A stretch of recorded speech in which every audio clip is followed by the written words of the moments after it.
deeper into this oceans of subconsciousness. You understood so much so far? Okay.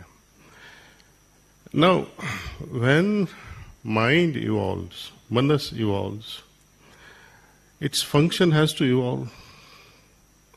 What is the function of the mind? Think. It is to think. So when it evolves, what we are expecting is thinking has to be transformed into something better. And what is better than thinking? Feeling, perception.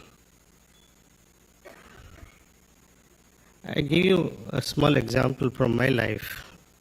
In my business world for many years, business or no business, we all go through problems. And whenever the problems linger on, your face changes. And the first individuals to identify change in your face is your wife, or your sister, or your mother. After a few months of torture within yourself, they ask you, "Kya ho gaya tumhe? What's wrong with you?" Then we try to explain the problem. They blurt the solution in less than a minute, for which we struggle 3 months, 4 months, and been wondering why and how. Women don't have brains. You agree? No. I do agree, because they have a super heart. And because of this heart, they are able to perceive things bypassing the faculty of the mind. It's a God-given gift to every woman to bypass the brain and use the heart. The ability to perceive is very strong in them. So they come up with a solution 1, 2, 3. While man has to meditate and become more feminine, heart has to become more feminine rather than egoistic. So we need to move on from thinking to feeling. Instead of dissecting with your brain, try to perceive things. And that happens in meditation. Now we'll take up the buddhi and ego part a little later, but now let's focus on what is meditation. Dhyan. English word meditation does not fully just... We are saying, my dear mother, the source of everything. You are the source of ultimate wisdom. Dhi mahi dhiyo yo naha prachodayat. So Dhi means ultimate wisdom, divine knowledge. Yan in Sanskrit means vehicle. So vehicle that transports us to this ultimate wisdom is Dhyan. That's the definition I would like to call. Unfortunately, our yogis and saints, so-called, they have really perverted the meaning of Dhyan, and they say it is the focused mind. Now, when you see logically, focused mind means you need to focus on a known object. Purpose of Dhyan is to focus on unknown. So how can you focus on unknown? That cannot be Dhyan. But our people... Now, for any vehicle to be useful, imagine your car without petrol or electric charge now in your electric vehicles. It cannot move. So how can this yan of Dhyan can take us to Dhi? What is the fuel for that? You need nourishment, some energy output. Energy input is required. Just as this physical body, Annamaya Kosha, we call, requires annam, balanced diet, to nourish itself. Manas, we learn from elders, we contemplate, we read, we interact. And that's the source of our enrichment of Manomaya and Vijnanmaya Kosha. How about enriching your soul, your causal body? Is there a solution? That enriching energy that enriches our soul and the energy that propels us into state of samadhi in dhyana are same. It's called pranahuti. Pranasya pranaha. One that gives nourishment to the physical body is something. One that gives nourishment to the mental body is something. Who can provide this pranasya prana?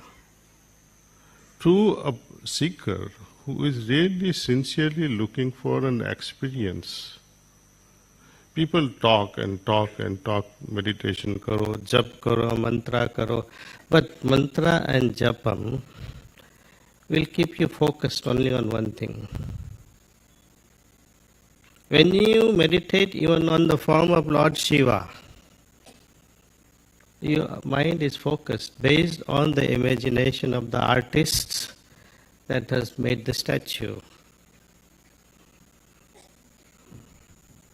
I would like you to think, even when the great personality like Lord Krishna was present during his lifetime, with the actual form also, how many could understand his divinity? Tell me, anyone? Even when he showed his real form, Arjun says, this form scares me. So even when there was a real form, you could not recognize him. How in the world you are going to recognize him with Xerox copies? I am not insulting any religion. I want you to think very, very seriously your approach. In our Shastras we call Ishwar is Antaryamin. Am I right or wrong? Josh se bolo. Thank you. Antaryamin means one who dwells within, जो मुझ में है. हम जब से माँ से पैदा हुए, since then that soul, that Antaryamin, that life giver, that life force is in me. My mother has given me that. That power that sustains me is not outside me. And where is my search? Outside. So how can you succeed? That's why Dhyan. We have to meditate with the help of pranahuti.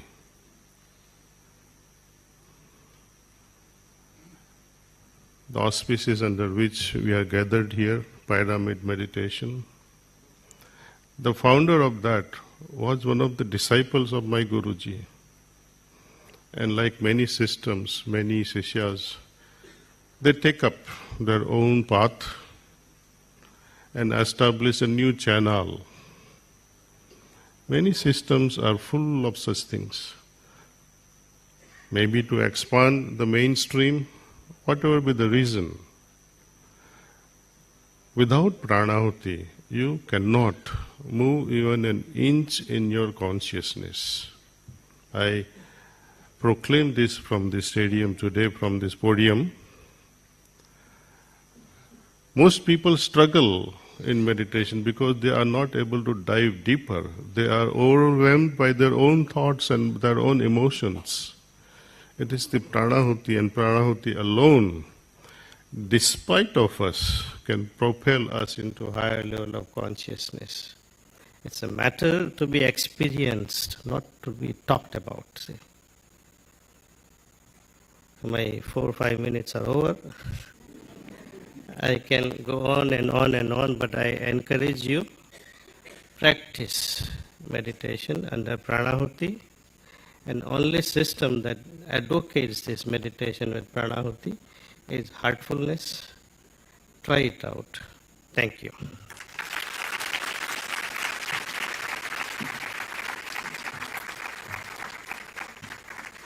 Thank you so much, Daji, for a powerful message for all of us.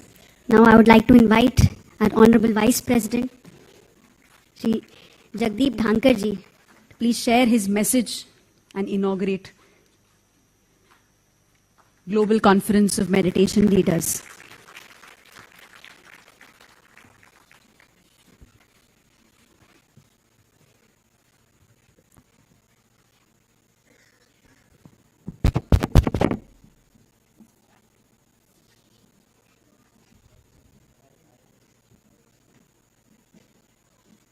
Very warm good morning to all of you. I have faced difficult moments in my life. This one is formidable. To speak on a subject of which I am not even a learner, and to speak after Daji is a task much beyond Himalaya. Most respected Padam Bhushan, Shri Kamlesh Patel ji, Daji, President, Shri Ram Chandra Mission, and Global Guide, Heartfulness Institute. Padam Shri Kartikeyan ji, Shri Chandra Pullam Rasetti ji, Padam Shri Dr. H.R. Nagendra, Dr. Newton Kondaveti, Padam Shri Dr. R.V. Ramani, and distinguished audience. You had a rare feast of intellect. You were imparted most enlightened, sublime thoughts. दाजी की दिल की बात दिल से और हमारे सबके दिल तक, ये इसका सार। Brevity is the soul of wit, has been encapsulated and defined before us moments ago. I disagree with Daji when he said he is the wrong man. For us, the wrong man is the right man at the right time and right for all of us and those outside in the world. This assertion is out of my deep conviction, having been to Kannada on 3 occasions, each moment vivid in my memory, ever etched and fully monetized for personal well-being. With one disagreement, right or wrong man, a great agreement. My wife, Dr. Sudesh Dhankar, is a great face reader to the extent I am concerned.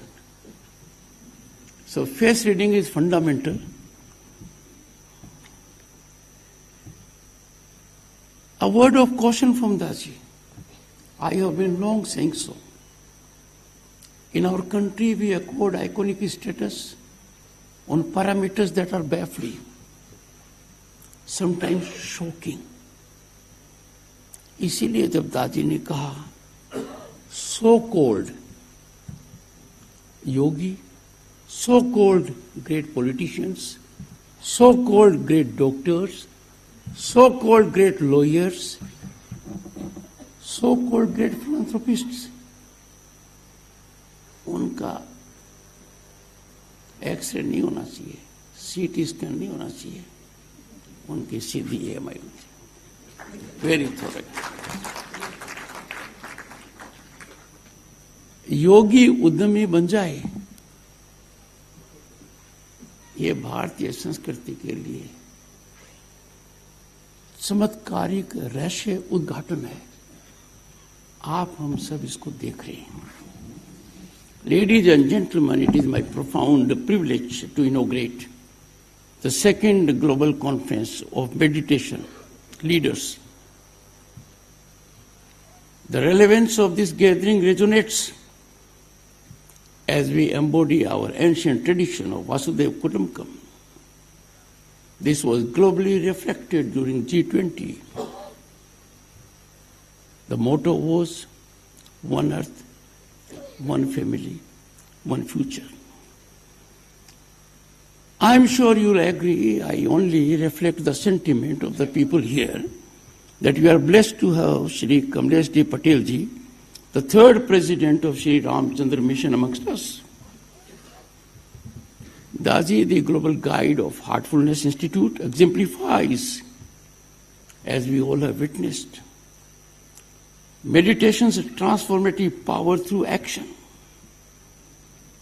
His innovative work has brought about ancient yoga, accessible, adaptable to millions worldwide.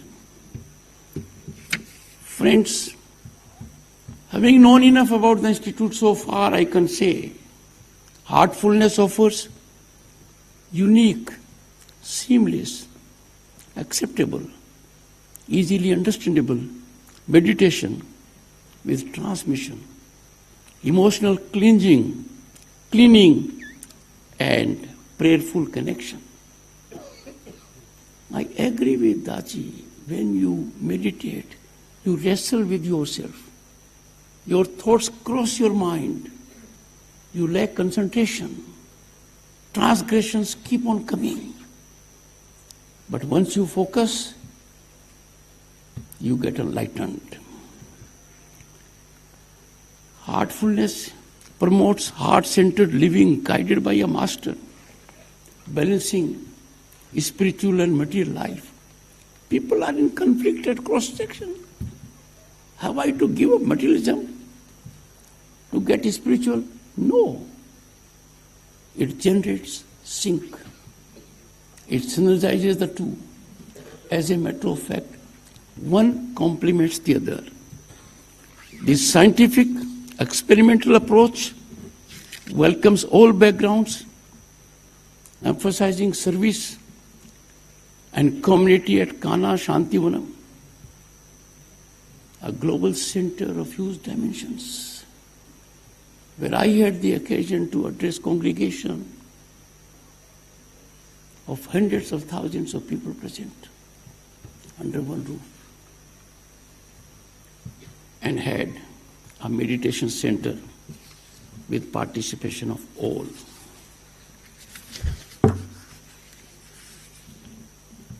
Pranahuti, integration of this, it brings about masterful bridge between contemporary needs and ancient wisdom. Friends, at the moment we find ourselves in an unsettling ecosystem, an ecosystem that is alarmingly worrisome, with open-ended conflagrations. Base human instincts overshadow sublimity. As humanity faces existential challenges, and let me tell you, friends, what a travesty! This alarmingly worrisome scenario of human mind in turbulence and disturbance for some in industry is a fiscal opportunity. In this dark tunnel of depression and despondency, meditation emerges as a beacon of hope. It's a north star for enlightenment and a lighthouse when you are in trouble. I am am reminded of a great person who at the moment in the US is handling healthcare. A sick child should never be your insurance of success. Why should the child be sick? Why should you hope to have a child is sick? That positive approach has to emanate. The convergence of meditation leaders in Bharat. We are home to 1/6 of humanity. Unique civilization, unparalleled. 5,000-year-old ethos. We are cultural center of the world, and therefore it is befitting. This conference also aligns with United Nations mission, sustainable development. Sustainable development is the only development, only lasting development, only soothing development, only development that is need and not an option. Loka hai, samasta hai, sukhino bhavantu. May all beings be happy and free. That underscores our philosophy. Meditation contributes to this. Friends, climate change menace compulsively generates peremptory relevance and recognition to sustainable development. Climate change menace has cropped up. It has entrapped us, uncurbed us, because we sacrificed sustainable development. We engaged in reckless exploitation of natural wealth, unmindful that we are trustees. In such a situation, we have enough to fall back for guidance and enlightenment. Our spiritual heritage emanates from our sages, Vedic Rishi, Vashishta, Vishwamitra, Agastya. In modern times, Ramakrishna Paramahansa, Sri Raman Maharshi. And friends, we are blessed with the presence of one, Sri Kamlesh Patel, Daji amongst us.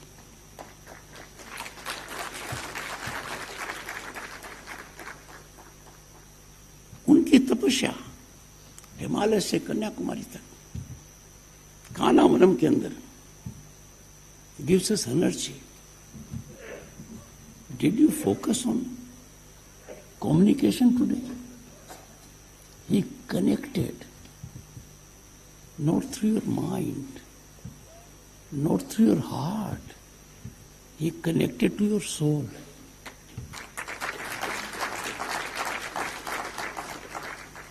And that is what is required. Guru Shishya Parampara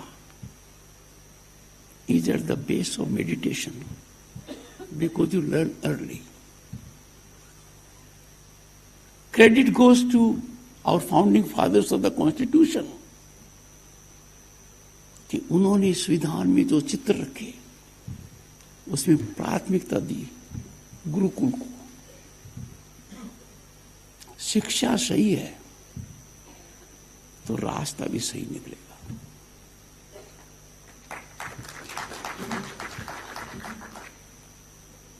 हमारे जो मठ हैं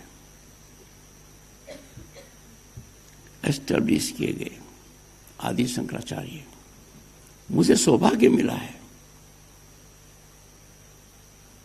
कुछ जगह जाने का और महानुभावों का दर्शन करने का भी. ज्योतिर्मठ, श्रृंगेरी, पुरी और Dwarka, they are source and epicenter of timeless wisdom. Sacrifice. अहम नहीं है, अहंकार नहीं है. अहम आ गया, अहंकार आ गया तो अंधकार आ गया. वो अंधकार सबसे पहले आपको खत्म करता है. Arjun was at crossroads और कुछ भी कर सकता था. जस्टिफाइबल ऑप्शंस थे. To go for blood relationship,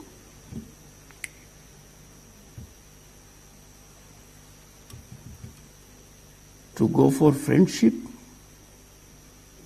उस समय जो ज्ञान श्री कृष्ण ने दिया, उस ज्ञान का अंश हमें भी आज प्राप्त हुआ है दाजी के माध्यम से।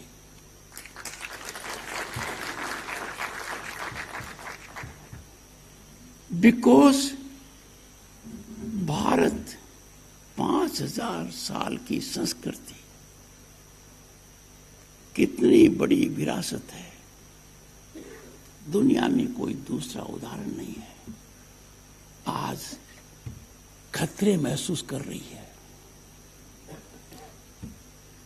मेरी दृढ़ मान्यता है मेडिटेशन हर हालत में किया जा सकता है, पर युद्ध के दौरान नहीं हो सकता। एक वातावरण स्थापित होना चाहिए, वो तभी है when the world is governed by rule based order। हमने रूल बेस्ड ऑर्डर को बड़ा चैलेंज होते हुए देखा है, आजकल समुद्र में ज्यादा हो रहा है।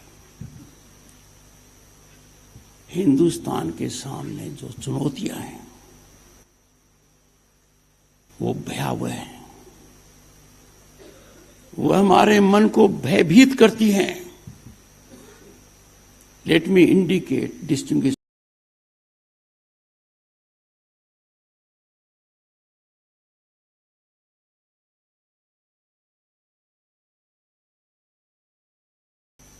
some of these। एक तरीके से सुनियोजित तरीके से भारत पर एक तरीके से कब्जा करने की दृष्टि से we are having disproportionate demographic variations in some segments. वो चिंतन का विषय है। समय रहते हुए ध्यान नहीं दिया गया तो खतरा ऐसे होगा कि पानी सर के ऊपर से चला गया। दूसरा, allurement to bring about change of religion। हमारा संविधान कहता है हर किसी को स्वतंत्रता है, चाहे सो धर्म अपनाए, पर इसमें लालच आ गया, इसमें लोभ आ गया और आप बदल गए। आपको नहीं पता आप बदलाने वाले क्या कर रहे हैं। मैं मेरी आंखों के सामने देख रहा हूं this sinister design with pernicious motivations, physically fuelled to put us in servitude is taking place। We are driven by age-old wisdom, knowledge of Vedas, Purans। हमें आज सजग रहना पड़ेगा। हर भारतीय को जानना पड़ेगा भारतीयता मेरी पहचान है, राष्ट्र धर्म मेरा सबसे बड़ा धर्म है, नेशनलिज्म इज अपरमोस्ट। तभी देश के अंदर मेडिटेशन का एक ऐसा वातावरण बनेगा, व्यक्ति मेडिटेट कर सकता है, पर चारों तरफ का वायुमंडल यदि अगर स्ट्रेस का हो, टेंशन का हो, तो एक रास्ता निकालना पड़ता है। और हाल में जो रेवोल्यूशन हुआ है, मैं तो दंग रह गया। What has been revealed by President of the United States with full sense of responsibility? The democratic process of this country was sought to be moderated, manipulated, to dent purity of our electoral system. I am sure it emanates from a person in authority. Because one thing is right, because that is factual. Amount was given. Amount is not small. Chanakya नीति को अपनाना चाहिए, इसकी जड़ में जाना चाहिए, जड़ से नष्ट करना चाहिए, पता लगाना चाहिए वो कौन लोग हैं जिन्होंने इस प्रकार के आक्रमण को स्वीकार किया, हमारे प्रजातांत्रिक मूल्यों के ऊपर इतना बड़ा कुठाराघात किया। उन ताकतों पर प्रतिघात करना हमारा राष्ट्र धर्म है। उनको बेनकाब करना होगा, क्योंकि भारत तभी शिखर पर जाएगा और जिसकी हम कल्पना करते हैं, और जब सपना नहीं हमारा, उसमें बहुत जरूरी है। अंग्रेजी शब्द कम पड़ता है, दाजी ने बिल्कुल सही कहा, मेडिटेशन डज नॉट डिफाइन। जो दाजी ने कहा है, जो प्रैक्टिस करते हैं, उसके लिए वातावरण होना चाहिए। देश कितना फलेगा फूलेगा, कितनी शांति होगी, कितना संतोष होगा, जब मेडिटेशन हमारा राष्ट्रीय कल्चर होगा।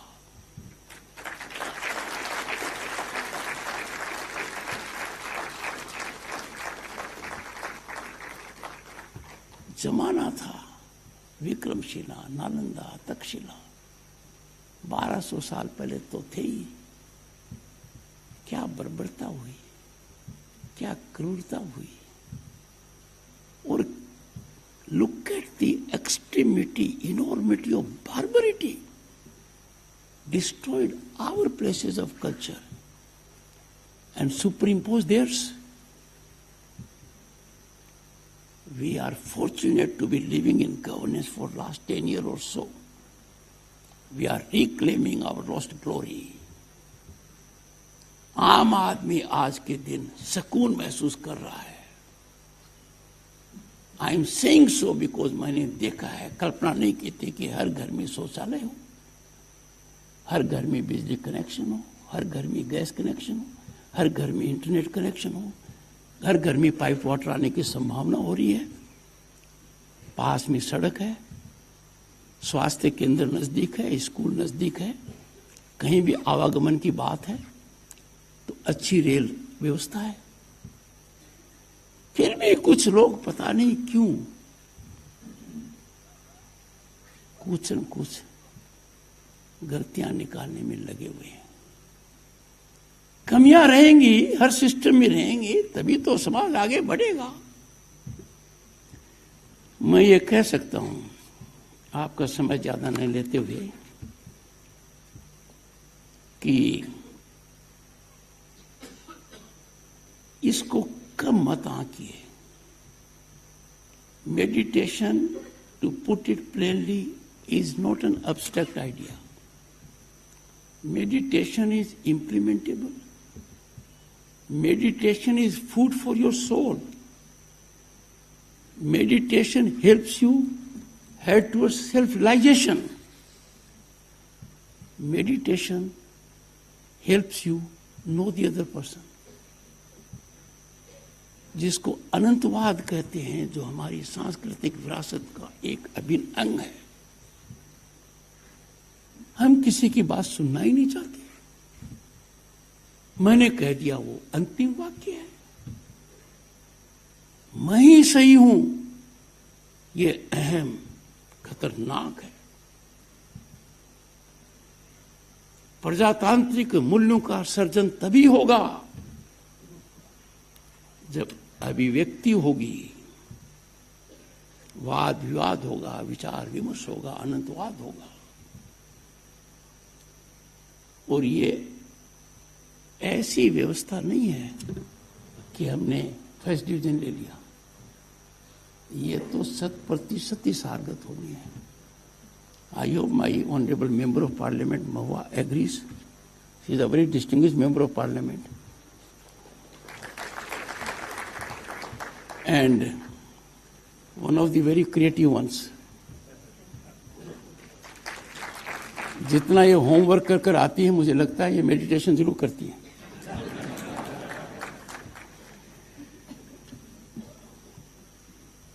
इस देश को कहां से देखूं,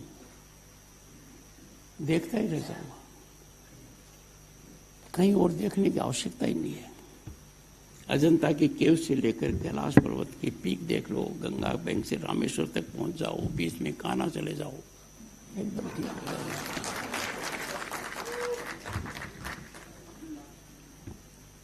हमारी टाइमलेस बात बिल्कुल सही है। आई एम कंक्लूडिंग, क्योंकि मैंने पहले भी कहा, जब ये ग्लास देते हैं ना, तो मुझे ये संकेत देते हैं दाजी कि आपके पास समय खत्म हो गया है, 3-4 मिनट में खत्म करो। सर्वे भवन्तु सुखिनः, सर्वे सन्तु निरामयाः, सर्वे भद्राणि पश्यन्तु मा कश्चित् दुःखं वा भवेत्। क्या कहा है? बच्चा भी मेरे से बेटर देखता है। May all be happy and free from suffering. I conclude, let us remember the blessings of Param Yogi Shri Krishna, who bestowed upon Arjuna. और क्या कहा उन्होंने? योगी भव अर्जुन, बिकम अ मेडिटेटर। बस उन्होंने यही कहा। आपसे मेरी सलाह है और आग्रह भी है। The time for transformation is now. Let us meditate, let us heal our soul to heal others, let us build a world of peace and prosperity for all. वो कहते हैं ना कि मैं तो जा चुका हूं, दोबारा भी जाऊंगा कान्हा बनम, आप भी अवश्य जाएंगे, ऐसा मैं मानकर चल रहा हूं।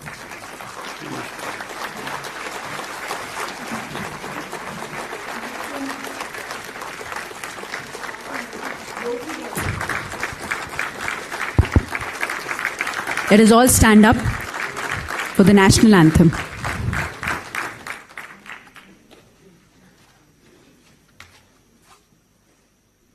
जन गण मन अधिनायक जय हे भारत भाग्य विधाता, पंजाब सिंध गुजरात मराठा द्राविड उत्कल बंगा, विंध्य हिमाचल यमुना गंगा उच्चल जलधि तरंगा, तव शुभ नामे जागे, तव शुभ आशीष मांगे, गाहे तव जय गाथा।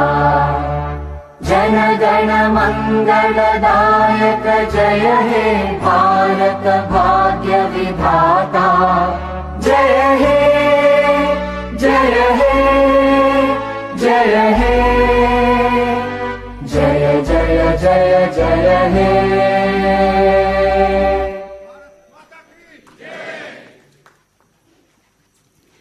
Thank you so much. Your brain try to perceive things. And that happens in meditation. Now, we'll take up the buddhi and ego part a little later. But now, let's focus on what is meditation. We would like to hear their message.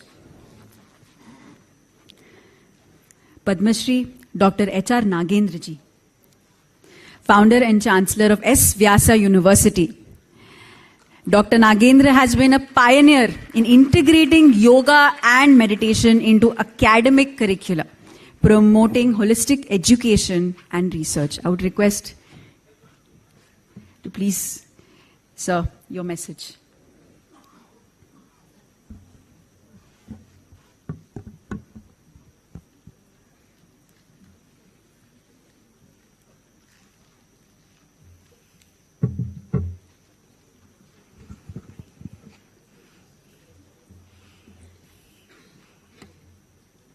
शनै शनैरुपरमेत् बुद्ध्या धृतिगृहीतया आत्मसंस्थं मनः कृत्वा न किञ्चिदपि चिन्तयेत्. My dear brothers and sisters, I congratulate Buddha CEO for having organized this wonderful, very relevant and important conclave conference in this beautiful hall. What a joy it is to have the galaxy of such great personalities who have promoted meditation. And I offer our salutations to Daji and all other great meditators who have made this such a grand event. What is the purpose of meditation? In the Upanishads it is said, the goal of life, the objective of life is dukkha nivrutti and sukha prapti. We should get more and more happiness. Not merely health alone. Health helps us, but at the same time we should move towards more happiness. And to remove all the dukkhas. Dukkha in various forms. In the form of stressors, tensions, and various modern ailments, everything should go away. So what is the tool for that? That is dhyana, meditation. Already you have heard the wonderful exposition by our Daji about the various dimensions of the meditation. And today there are a large number of meditation techniques that are available. One of our friends from Moraji Desai Institute have compiled all these meditation techniques, 120 of them, and made a wonderful book several years back.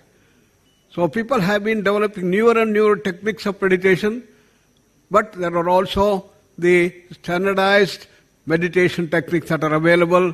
And our Patriji was one of the persons who brought meditation with a very simple Anapana meditation, which has spread to millions of people all over the country.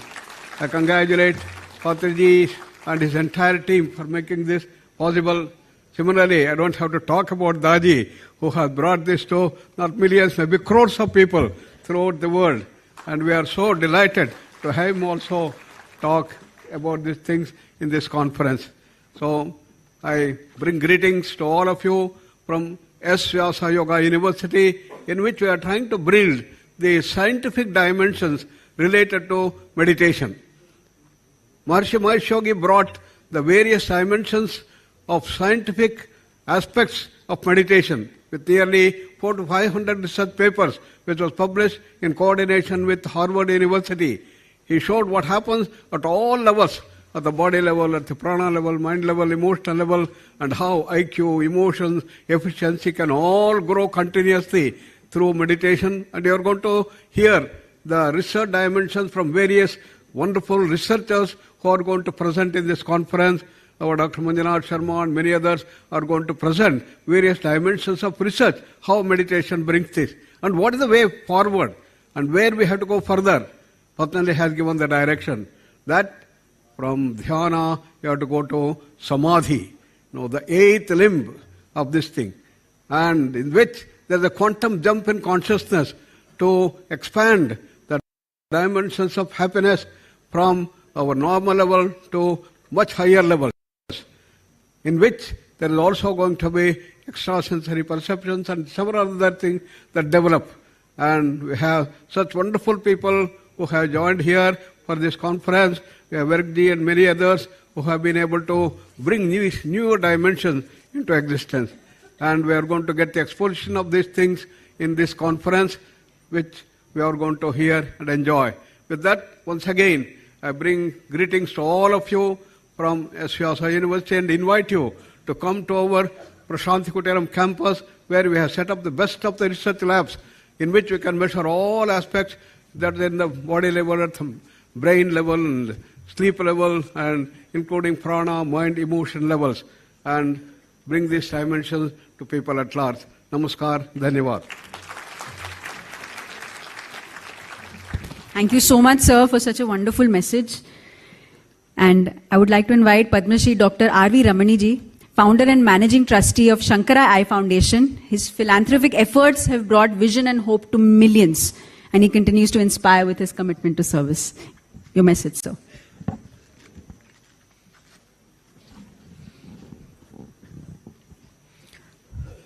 My humble pranams to the visionaries. The visionary chairman, Dr. D.R. Karthikeyan, Mr. Chandra, Mrs. Vani, the innumerable number of masters who have assembled here, and above all, the volunteers whom I have been seeing for the past few days, working tirelessly to make this global conference a reality.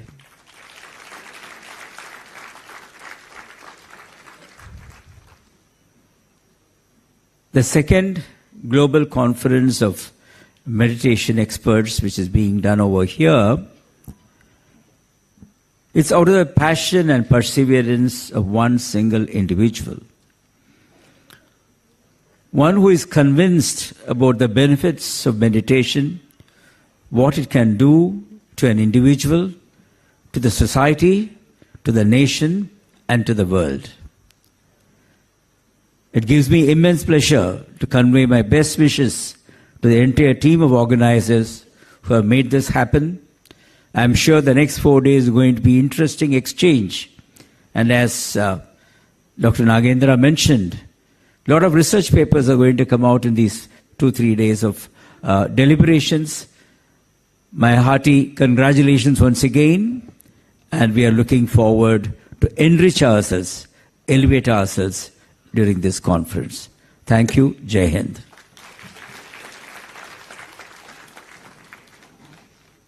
Thank you so much, sir. Thank you so much for your messages. For our next session, I would like to give a few short introduction about Padma Bhushan Kamlesh D. Patel ji, as we very well know as Daji. He's a worldwide spiritual leader and is the president of Sri Ramchandra Mission, a not-for-profit organization founded in 1945 and associated with the United Nations Department of Public Information since 2014. To understand further about Daji and his work, I would request the team to play a wonderful introduction into Heartfulness, Kanha Shantivanam.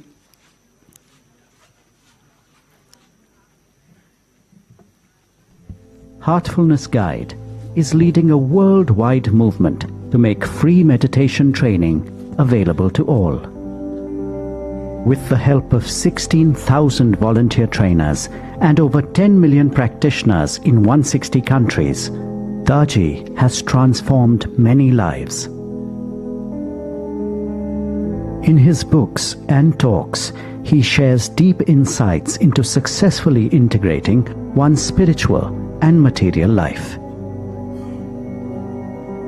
Daji is also guiding volunteers to conduct research and innovation in the fields of ecology, agriculture, medicine, education, well-being, and the arts.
Commonwealth of Nations, I am proud and honored to bestow on you the title of Global Ambassador for Peace Building and Faith in the Commonwealth.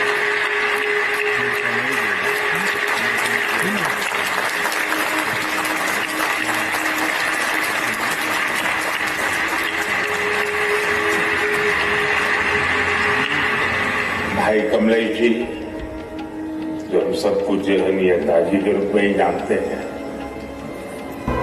जो काम मानवता के लिए किया है वो वाकई अद्भुत है।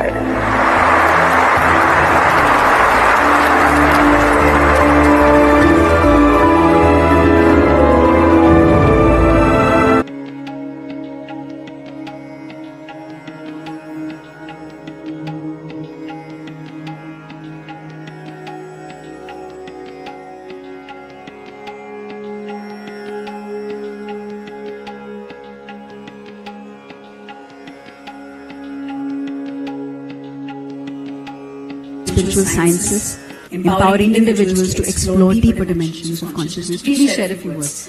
Thank you so much.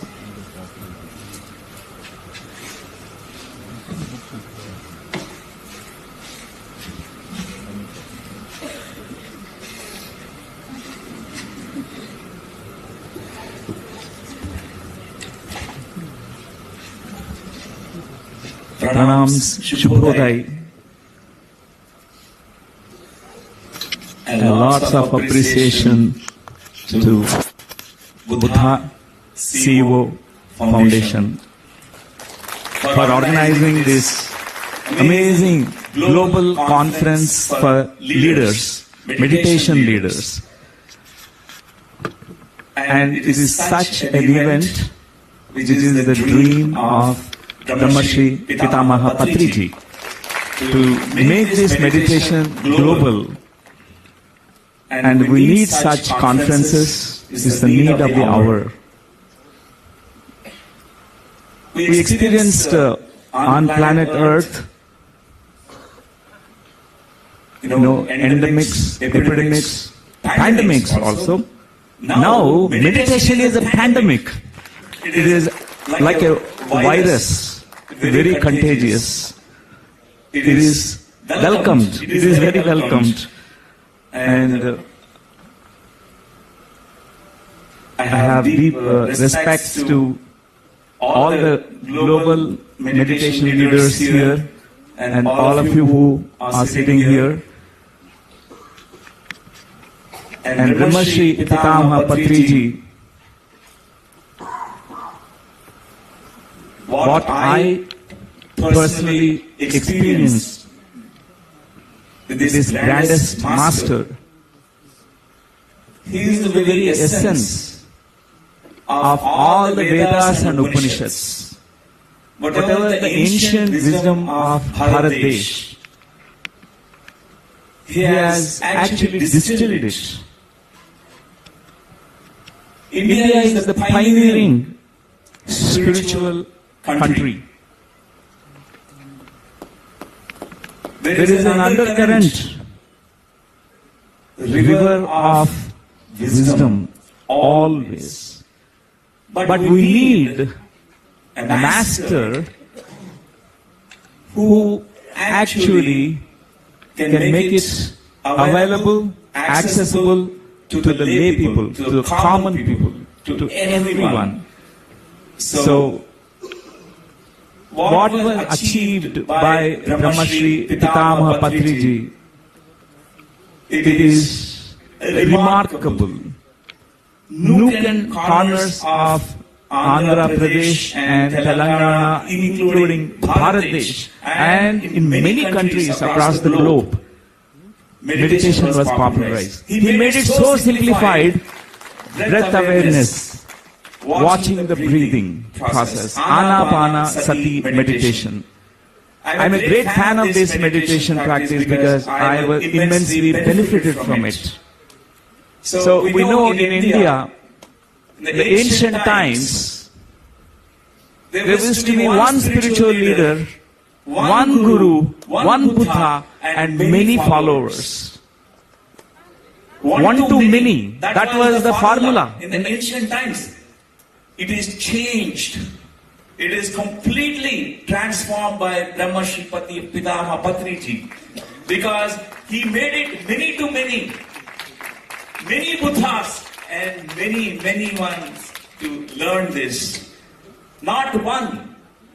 It is the greatest revolution started by Brahmashri Pitama Patriji and Sri Chandrasekhar Ji, a Grand Master who has been dedicated his life for spreading this to all the corporates, to all the organizations, to all the NGOs, all the companies across the globe. It is such a greatest mission, vision, task that he has taken up. My deepest respects to Sri D.R. Karthikeyan Ji, who is always there as a backbone. Whatever that spiritual events that happen in India, he is always there supporting everyone. And I thank Daji Ji for your greatest contribution. And you touched millions across the globe. And I also thank Dr. H.R. Nagendra Ji for all your contribution for the greatest research. That's need of the hour. It is the need of the hour. Spiritual science, research, evidence-based spirituality. And Dr. Ramani Ji, thank you. Thank you for your always kindness, generosity, and your presence with us. And thank all of you for being here, and let us really dive deep into meditation. Let this meditation be really global. Make it pandemic, the greatest pandemic that planet Earth ever has experienced it. Thank you all.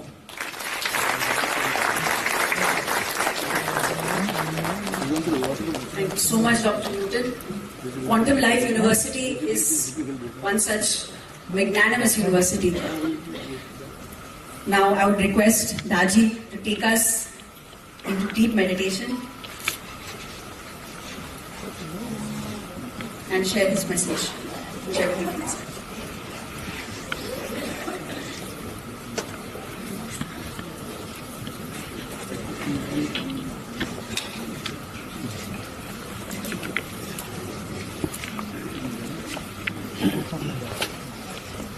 Namaste.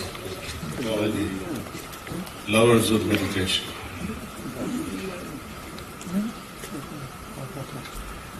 Without going further in words, you all know already the significance of meditation. How I practice, I've been practicing since 1976. I would like to share that with you, along with Pranahati. The process is simple. We have our attention towards the heart and have one attitude that my Lord, my God, I don't even know you. I don't even know whether you are there or not. I like to experience your presence in my heart. Be honest about it, sincere about it, and be receptive to the pranati that descends in our heart through His grace. So we'll meditate this for about 20 minutes. We have to just simply close our eyes and have our attention towards the heart with that attitude, prayerful submission of experience, attracting His grace towards the heart. Can we begin now? Please start meditation.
खाना खा जाना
That's all. बस कीजिए.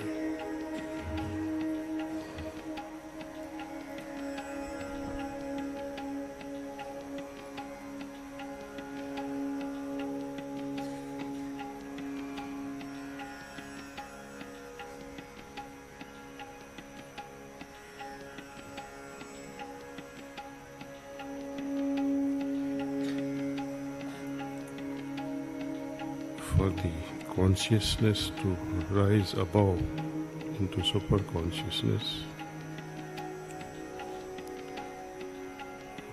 it has to become lighter, subtle, more refined. The baggages we carry in the form of emotional turbulence, confusion, jealousy, prejudice, they weigh on us, they burden us. So we need to clean them out so that our available consciousness can soar higher into sky of superconsciousness.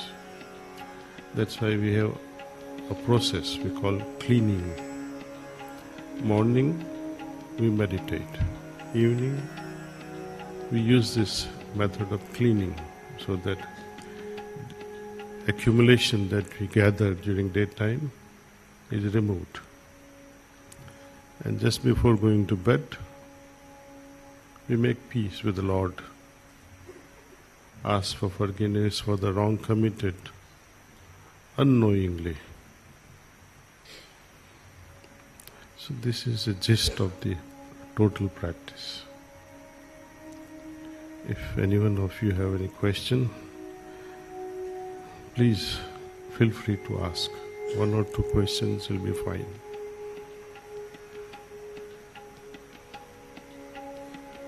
Sir, balanced condition of the mind. Mind has to first of all be let go. Balanced condition of the mind, it's a paradoxical statement because mind is a monkey. More you try to balance it, more it will trouble you. So let go and surrender to God. Let thy will be done. This attitude will bring a lot of balance in you. When we have Saranagati at the pinnacle of sadhana, balance happens automatically. We don't have to try. It's an outcome of our overall lifestyle.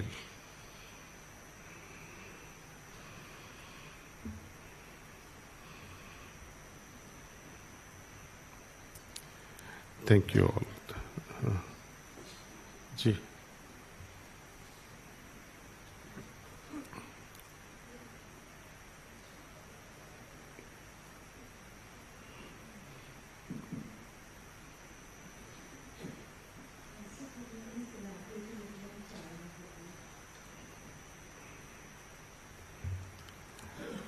Pranahuti, as my Adi Guru used to define, it as a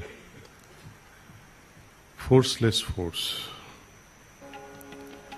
And on another occasion he said it's all love. And as my experiences deepen, I have realized now that it is the same energy that prevailed before the creation. Adi Shakti. Shakti that prevailed before all the creation came into being and later manifested as the manifested universe that we see. That primordial energy, Prakriti, that is Pranahuti. It nourishes us like mother in her womb nourishes us. This energy, when we are enveloped by its essence through the mind, we begin to progress. There is some sort of a osmosis within the bubble of this pranahuti that we experience 24/7 actually. So meditation, though we meditate for 20 minutes, 30 minutes every morning, meditative state prevails 24/7. And because of that, Turiya state and Turiyatit state becomes very easy for us.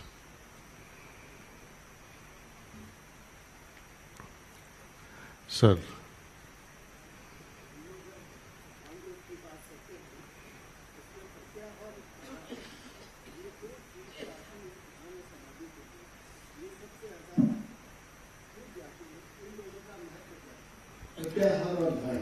जी जी, प्रत्याहार और धारणा का बड़ा महत्व है। हमारे गुरुदेव ने बताया कि ध्यान से शुरुआत करो। ध्यान जब हम डूबने लगते हैं ध्यान में, तो ऑटोमेटिक हमारी हालत प्रत्याहार की तरफ दौड़ने लगती है। यम नियम जो करना है और जो नहीं करना है वो भी ऑटोमेटिक सहज रूप से शामिल हो जाते हैं। प्रत्याहार का मतलब है, सपोज आप किसी को ध्यान की प्रक्रिया सिखवा रहे हो, 50 लोग आपके घर आके बैठे हैं, सबके हाथों में फोन है, कई लोग फिजिकली प्रेजेंट होंगे, फोन भी नहीं है, दिमाग कहीं धंधे पे चलता है या घर पे चलता है, कुछ न कुछ विषय में बिजी रहता है। तो प्रत्याहार बहुत डायरेक्शन में चला गया, आहार हमारा अटेंशन बहुत दिशा में चला गया, उसको एक जगह पे लाना है प्रत्याहार। मेरे गुरु ने फर्स्ट मीटिंग में मुझे बताया था, विंटर का समय था, नवंबर दिसंबर, शाहजहानपुर में पहुंचा तो हम दोनों अकेले ही थे। तो उन्होंने बताया, देखो, अपने नाखून से उन्होंने एक लाइन दौड़ी अपने अपर पाम पे, हथेली पे, और बोला कि देखो ये पानी की नहर है। बोला ठीक है बाबूजी। Then he drew another line, दूसरी लाइन खींची उन्होंने, देखो कि पानी यहाँ से बह रहा है, कुछ समझ में आया? मैंने बोला नहीं बाबूजी। Then he said, drew third line, and he said, now force has been reduced so much. अभी पता चला। मैंने बोला ठीक है साहब, this is pratyahar to maintain one channel. Thank you everyone. Thank you so much. Thank you. Thank you so much. Thank you so much. Now, I would like to request Daji and our honorable dignitaries to please inaugurate our magazine.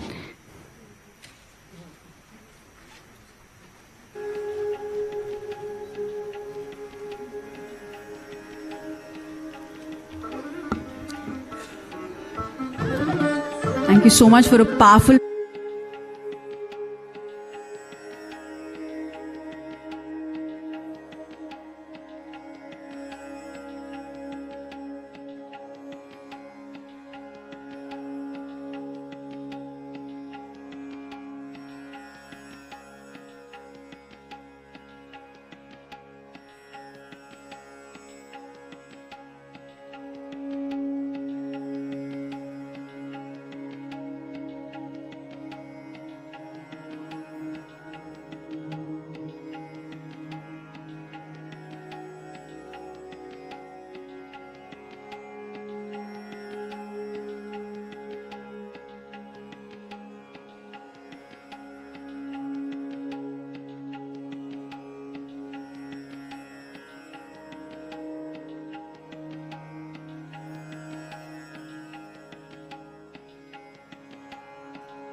the science of meditation and the art and science of meditation in your lives. We have a lot to learn over this course of 3 days.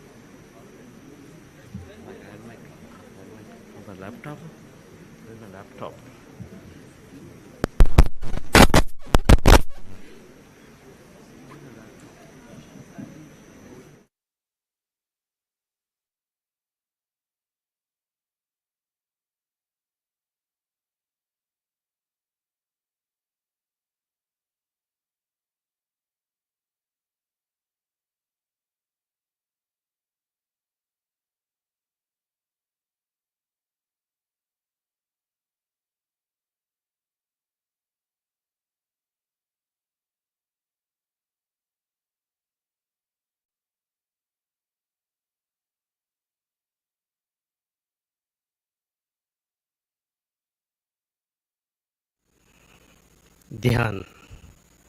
English word meditation does not fully justify the word dhyan. Dhyan in Sanskrit, if you split this sandhi, it is di plus yan. How many of you know Gayatri Mantra? Wow, almost everyone. You know the final line, Di Mahi Diyo Yonaha. Wonderful. What is this Di and Diyo Yonaha?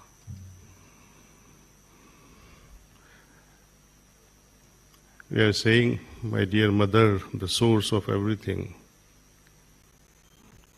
You are the source of ultimate wisdom. Di Mahi Diyo Yonaha Prachodayat. So Di means ultimate wisdom, divine knowledge.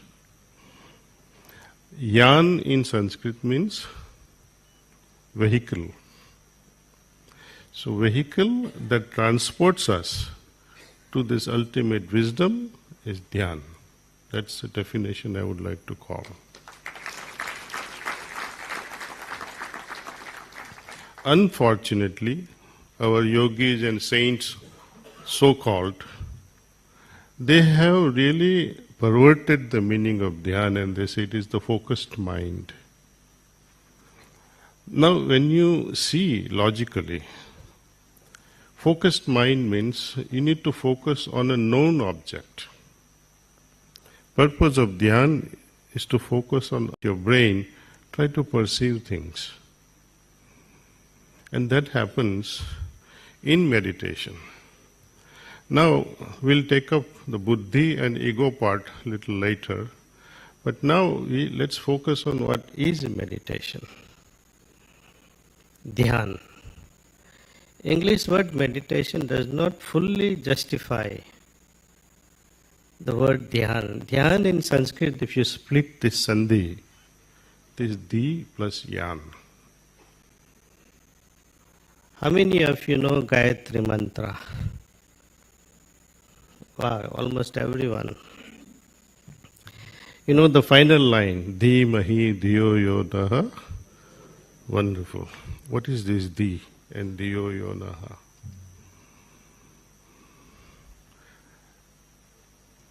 We are saying, my dear mother, the source of everything. You are the source of ultimate wisdom. Di Mahi Diyo Yonaha Prachodayat. So Di means ultimate wisdom, divine knowledge. Yan in Sanskrit means vehicle. So vehicle that transports us to this ultimate wisdom is Dhyan. That's the definition I would like to call. Unfortunately, our yogis and saints, so-called, they have really perverted the meaning of Dhyan and they say it is the focused mind. Now, when you see logically, focused mind means you need to focus on a known object. Purpose of Dhyan is to focus on your brain, try to perceive things. And that happens in meditation.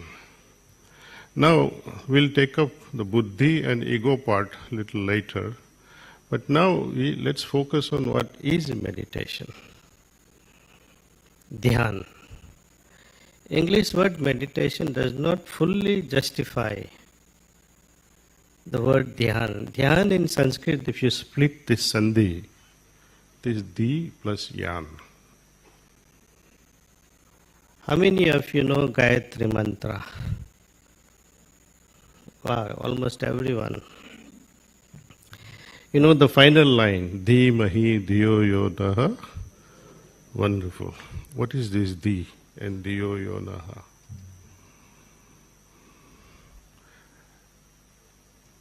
We are saying, my dear mother, the source of everything.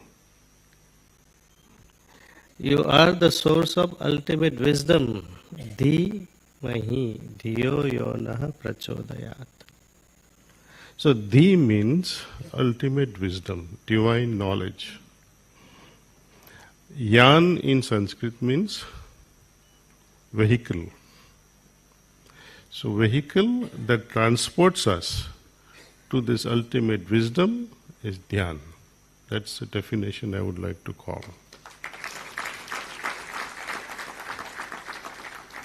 Unfortunately, our yogis and saints, so-called, they have really perverted the meaning of Dhyan and they say it is the focused mind.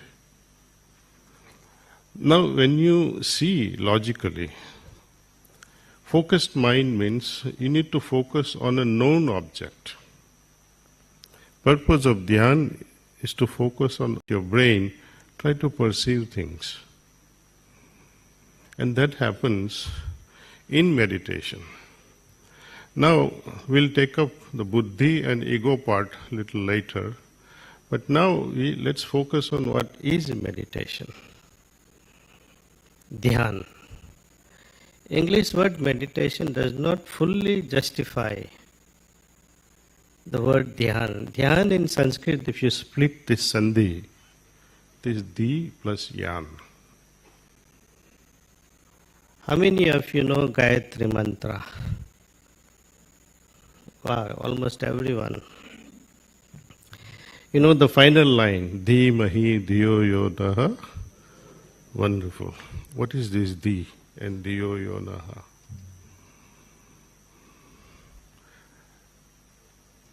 We are saying, my dear mother, the source of everything. You are the source of ultimate wisdom. Di Mahi Diyo Yonaha Prachodayat. So Di means ultimate wisdom, divine knowledge.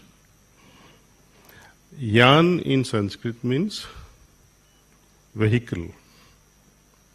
So vehicle that transports us to this ultimate wisdom is Dhyan. That's the definition I would like to call.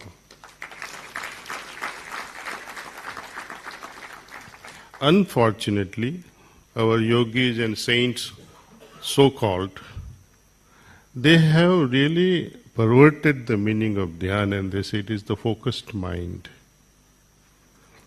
Now, when you see logically, focused mind means you need to focus on a known object. Purpose of Dhyan is to focus on your brain, try to perceive things. And that happens in meditation. Now, we'll take up the buddhi and ego part a little later, but now let's focus on what is meditation. Dhyan. English word meditation does not fully justify the word Dhyan. Dhyan in Sanskrit, if you split this sandhi, it is Di plus Yan.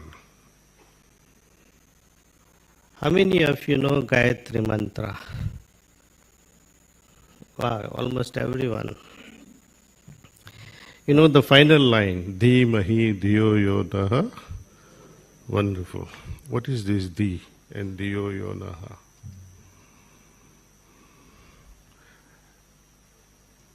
We are saying, my dear mother, the source of everything. You are the source of ultimate wisdom. Di Mahi Diyo Yonaha Prachodayat. So Di means ultimate wisdom, divine knowledge. Yan in Sanskrit means vehicle. So vehicle that transports us to this ultimate wisdom is Dhyan. That's the definition I would like to call. Unfortunately, our yogis and saints, so-called, they have really perverted the meaning of Dhyan and they say it is the focused mind. Now, when you see logically, focused mind means you need to focus on a known object.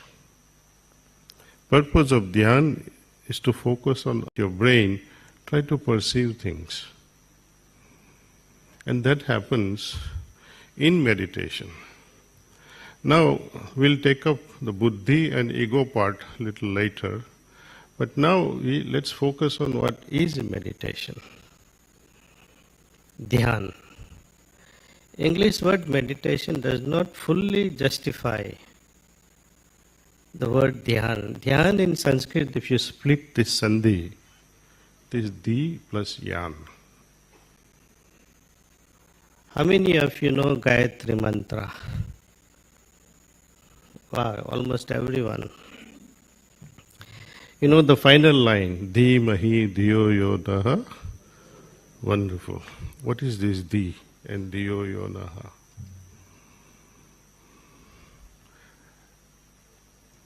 We are saying, my dear mother, the source of everything. You are the source of ultimate wisdom. Di Mahi Diyo Yonaha Prachodayat. So Di means ultimate wisdom, divine knowledge. Yan in Sanskrit means vehicle. So vehicle that transports us to this ultimate wisdom is Dhyan. That's the definition I would like to call. Unfortunately, our yogis and saints, so-called, they have really perverted the meaning of Dhyan and they say it is the focused mind. Now, when you see logically, focused mind means you need to focus on a known object. Purpose of Dhyan is to focus on your brain, try to perceive things. And that happens in meditation. Now, we'll take up the buddhi and ego part a little later, but now let's focus on what is meditation. Dhyan. English word meditation does not fully justify the word dhyan. Dhyan in Sanskrit, if you split this sandhi, it is di plus yan. How many of you know Gayatri Mantra? Wow, almost everyone. You know the final line, Di Mahi Diyo Yonaha. Wonderful. What is this Di and Diyo Yonaha?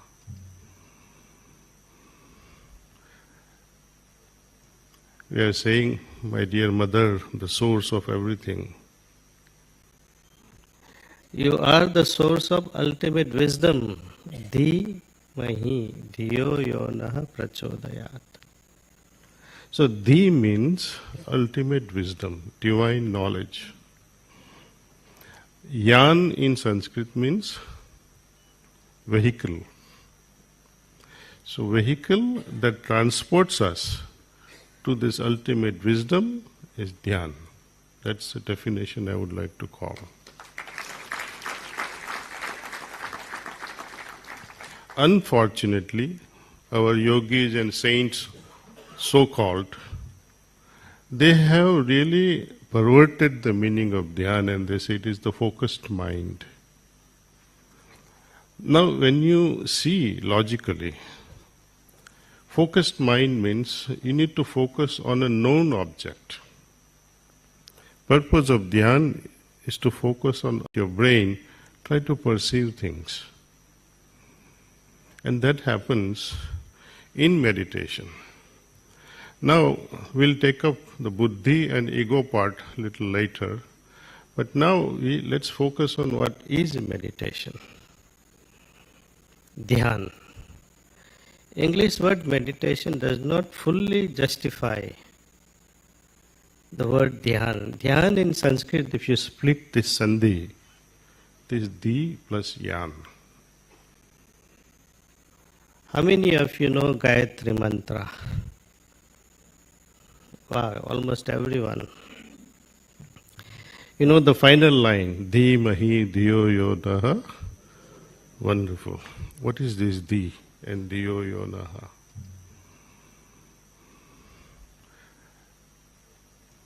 We are saying, my dear mother, the source of everything. You are the source of ultimate wisdom. Dhi mahi dhiyo yo naha prachodayat. So, Dhi means ultimate wisdom, divine knowledge. Yan in Sanskrit means vehicle. So, vehicle that transports us to this ultimate wisdom is Dhyan. That's the definition I would like to call. Unfortunately, our yogis and saints, so-called, they have really perverted the meaning of Dhyan and they say it is the focused mind. Now, when you see logically, focused mind means... And I invite Chandraji on the stage, and please switch off your mobiles and wholeheartedly let's understand what is the science and why meditation is important in all our lives. Thank you. Over to sir.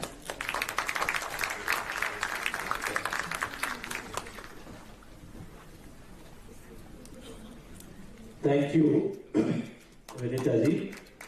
Happy morning, dear friends. A few years ago, I was in a short talk by one of the leading quantum physicists in Bay Area, California. And so he was explaining about how to find God, but in quantum physics terms. What comes to our mind when we say, where is God? In our childhood, we've been told something. Where is God? Can anybody? We say, God is everywhere. God is everywhere. Where you look, you will find it. Now, quantum physicists they've taken an electron, and if you release it in a room, an electron is a particle and an energy. Particle is what I knew when I read, but an electron by default is energy. An electron by default is energy, a neutron is energy, a proton is energy. Everything that is there in this universe is simply energy. And so he was explaining that when you release a particle in a room, and then that electron is not found anywhere because it's energy.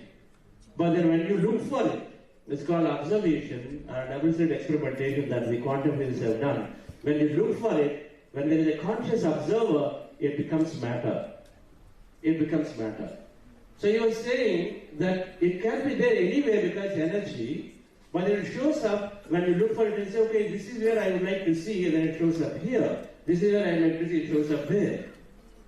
That's when I connected, and when I grew up in my childhood, that God is there everywhere that you could look at. I never understood what that means, dear friends. But now in this physics terms and science terms, we can understand that it's all energy. Energy becomes matter through observation. Now meditation has a great connection to it because meditation helps us to experience that energy. Meditation helps us to experience that energy that's out there everywhere. It's called quantum field of energy. Now, of course, meditation has tremendous amount of scientific understanding and benefit. The Patriji that I came in contact with long ago was always very, very scientific, had a scientific temperament. And he said, you've got to experiment before you believe something. And meditation is a very, very scientific process. And so being a computer scientist, and I wanted to really, really understand what I followed in practice, and then as I read through some of the literature, and then Patriji handed over to me a book called You Are the Placebo a few years ago, more than 10 years ago. He handed a book and said, you read this book, you'll understand all scientific aspects. Your logical mind will be satisfied. And so when I read that book by Dr. Joe Dispenza, an amazing, amazing work that now there are many, many US spiritual scientists are doing, who are neuroscientists or who are molecular biologists, but they are talking about meditation in very, very scientific terms that we can connect. And then when you know enough through a scientific understanding, then we feel like practicing it because what are the releases? And it becomes a very, very scientific process. That I feel it is right that we can practice it too. So let's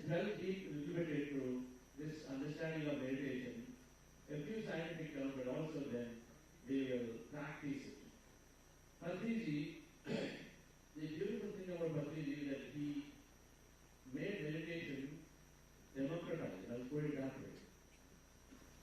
Normally, you need someone to teach meditation. Patri said, your breath is your guru. You need someone to translate. But then that's what Dr. Newton was saying, many to many. He said, many to many because meditation can be easily imparted to everybody, and then the same benefits that you get through a teacher can also be received when you practice meditation just by learning it from even a medium. Electronic medium, pretty easy. So we understand why and how this meditation is simple, but at the same time it's very, very profound, it's very scientific.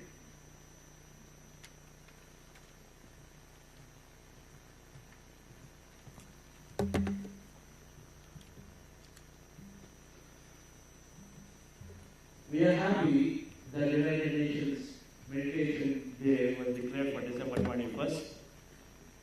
The thing about this is, it is very, very surprising. United Nations on their website says that a right of everyone to the enjoyment of the highest attainable standard of physical and mental health. Highest attainable standard of physical and mental health through meditation. And so then they say that we bring this in. Meditation provides highest attainable standard of physical and mental health. The good news is that already up to 5% people are practicing meditation. At least they're introduced to meditation. That is the good news about it. Of course, while we have a long journey to go for everyone to make it their regular practice, but the awareness is there, significant awareness is there. So now, throughout the year 2024, we did several conferences. We did a global conference last year, and then we did multiple regional conferences of meditation leaders across India, and then in Dubai, in the United States. And then we are very happy, and then upon the Padma Shri Karthikeyan sir's guidance and then his suggestions, so we've been releasing these. We're making resolutions to requesting everyone to adopt meditation, and this resolution comes from United Nations very, very early, so very, very happy about it. We are very happy that it happened so quickly. And now this second global conference, following that, and we are here discussing in a bigger, better way, in a bigger format. As we went through whole of last year, we met many people. Very grateful to Dr. H.R. Nagendra ji on this topic. We had multiple conversations. We had conversations into some of the government officials, and then we had conversations with the AIMS and many of them. So All India Medical Sciences and many of them. So finally, the thing that came through is that evidence is very, very important. Ideology is there, but evidence is important. And so then we said this conference must have not only practicality, but also bring in some evidence into it. And so this conference it has talks from masters like Daji, but at the same time we have research that is demonstrating that yes, scientifically it is demonstrated that meditation has a lot of benefits. So my journey into meditation started with Brahma Patri. I met him back in 1999. He's an amazing master, Zen master, an incredible amount of energy, but an incredible amount of wisdom. And he's the most rarest master. He just always walked barefoot. And then he was very compassionate to give this meditation to every person on the planet. So the first thing he started is to start teaching it to every person in villages of Andhra Pradesh. In his lifetime, he traveled easily 60,000 villages, giving this meditation to every farmer, every person, any village to village. 90% of his life was on the roads and going to village to village. If you go into Andhra Pradesh, Telangana, and then rural Karnataka, rural Tamil Nadu, you will find many meditators. Now you wonder, meditation is only an intellectual process and only for special people. Not at all. That's what Patrice demonstrated. There are people at different levels of evolution. Those who are in the body will move up to the mind. Those who are in the mind will move up to the intellect. Those who move at the intellect level will move up to the soul level. So meditation helps everybody at different levels. While we understand that meditation is for self-realization, is for moksha and all of that, those are big words but different, but meditation is very, very practical. Patrice gave a message this morning. saying that change and growth are fundamental, and then meditation brings the change. People in the body level move up to mind level, that means your experiences are many. But the people in the mind will move up to intellect level, so that means your experiences are even more many. You're no longer looking for benefit in yourself, but you also look for everybody else. And so Patriji's, the entire wisdom was very, very touching to me. When I first met him, he said, even though I was there in the United States working around patents, that is the moment first time I met him, just a few seconds, because, words are the index of the mind. And so the moment I asked him a question, he said, you don't know anything as compared to this small boy. You think you know a lot, but you don't know anything compared to this small boy. So learn from him. That boy was meditating. And of course, I didn't know about it. So then it took me some time to understand what this is, and then I experimented, and finally I came to the conclusion that meditation is very, very holistic. One of the biggest myths is that meditation is only for well-being, is for peace of mind. The general sense is, meditation is for peace of mind. Now I am young, and so why do I need meditation? Right? It's only at the time of retirement, okay, you got a lot of time on your hands, so you do meditation. But the thing, dear friends, is that even though I thought I was very successful in my career there at that time, but meditation is very, very holistic and helped me in many aspects. We call them 5 quotients. Physical quotient, that means physical vitality, body health, energy. Illnesses from headache to cancer, everything is getting healed, and then we have thousands of cases that when people come into meditation, they heal. And one of the things for me was I used to have a chronic backache, and then when the backache healed, then I would lie down for 6 to 8 days. Then only, of course, I wanted to avoid surgery. This backache, over a period of time, it disappeared, and today I wonder, did I ever have backache?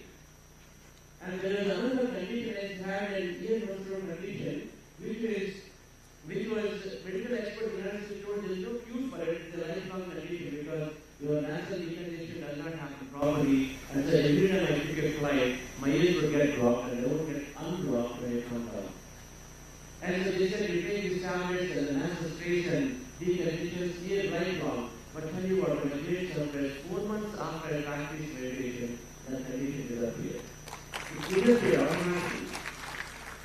Now, what do you say for that? Now, these cases are there. I mean, people with IBS, people with, acid reflexes, thyroid issues, everything is getting solved through meditation because it's called psychosomaticism. All illnesses are psychosomatic. The psyche is the collection of our mind, our intellect, and our soul nature, and all of it combined is the psyche. And when the psyche changes, and the soma changes, the body changes. That is a fundamental principle.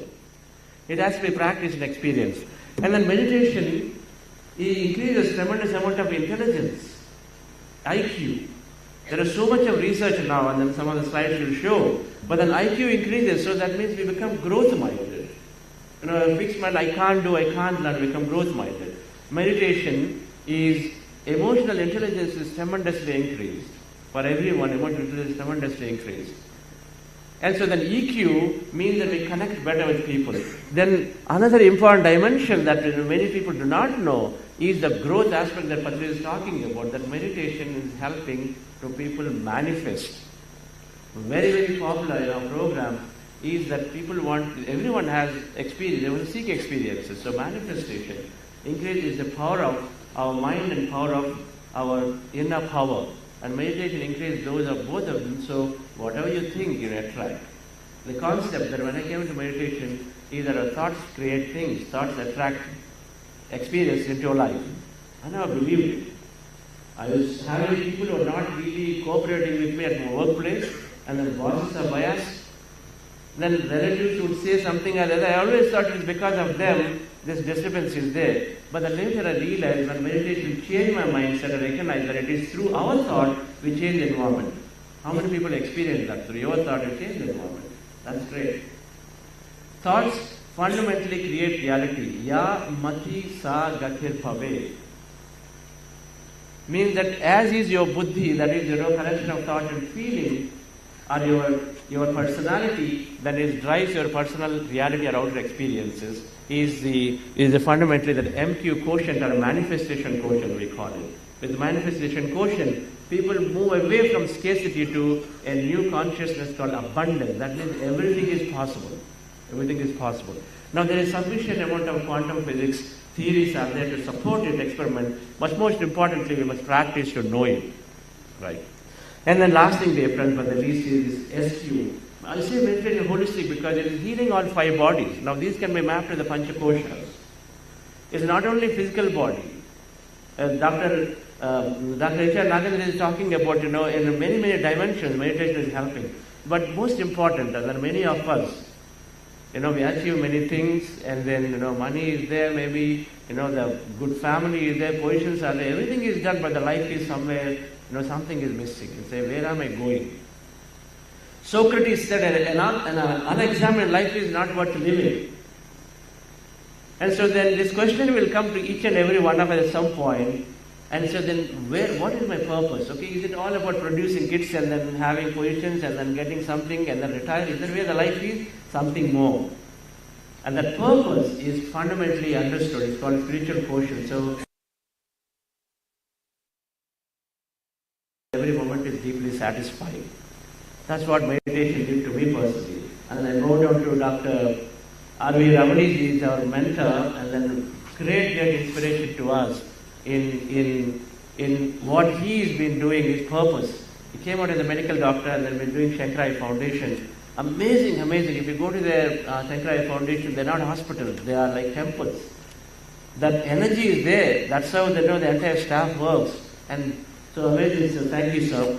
That's the purpose. We all align to a purpose. So then you don't look back.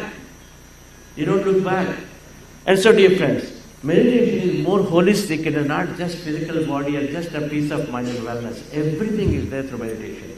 All 5 quotients can be deeply experienced when you meditate. Then, so with this meditation, I came in and I was given the opportunity at Pyramid Valley International. It's a big international meditation center, beautiful pyramid out there in Bangalore.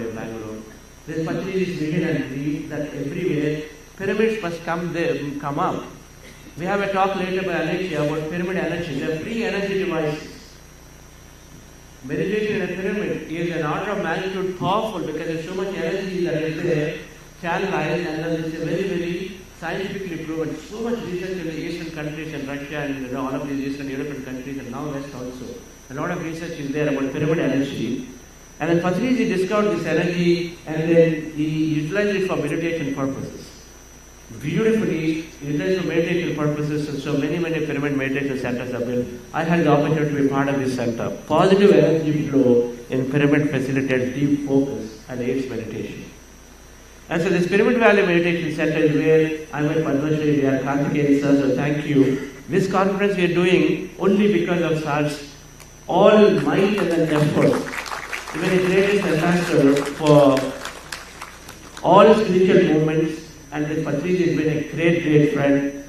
And then we started this conference facilities last year and doing it. And every regional conference, Karthikeyan took time to attend and then gave his answers. So thank you very much, sir. So with this, dear friends, and a lot of time and effort for me in Pyramid Valley International, building that center up, it gives great joy when I do meditation service because meditation helps to move into a service-minded person. By default, we become very service-minded, helping in nature. But there is a scientific understanding to it. With this understanding, so the purpose that all came to me too, and then Patrizi at some point around 2015 said, Chandra, I must take meditation to the leadership. Leadership has a lot of resources, and so if they are convinced, and of course then it can go into everyone very quickly. And so that's how Buddha Seva Quantum Foundation gave this name, be a Buddha inside, and then be a very successfully experienced life outside as a CEO. It's a symbolic Buddha CEO means being able to be the best CEO possible by having that inner strength and inner enlightened state inside. So we started Buddha Seva Quantum Foundation with a goal to introduce meditation, bring out the scientific nature of meditation to every leader, and so that the organizers and communities can really benefit, and the meditation can be rolled in everywhere. So meditation is then scientific and it trains the mind. There are two aspects to the mind. The restless mind is, jumping. There are any number of thoughts. We are worried constantly. What will happen to me? Can I speak in this meeting? There's big delivery coming up. I'm not able to deliver. So maybe there is a challenge. So can I tell, not tell? Always worry. What will happen to my child? They're not getting good marks. So there is constantly the thoughts are there of the past or the future. It's called restless mind. And the restless mind, do you imagine that there are daily 50,000 thoughts, 85% negative. 85% negative, that's research.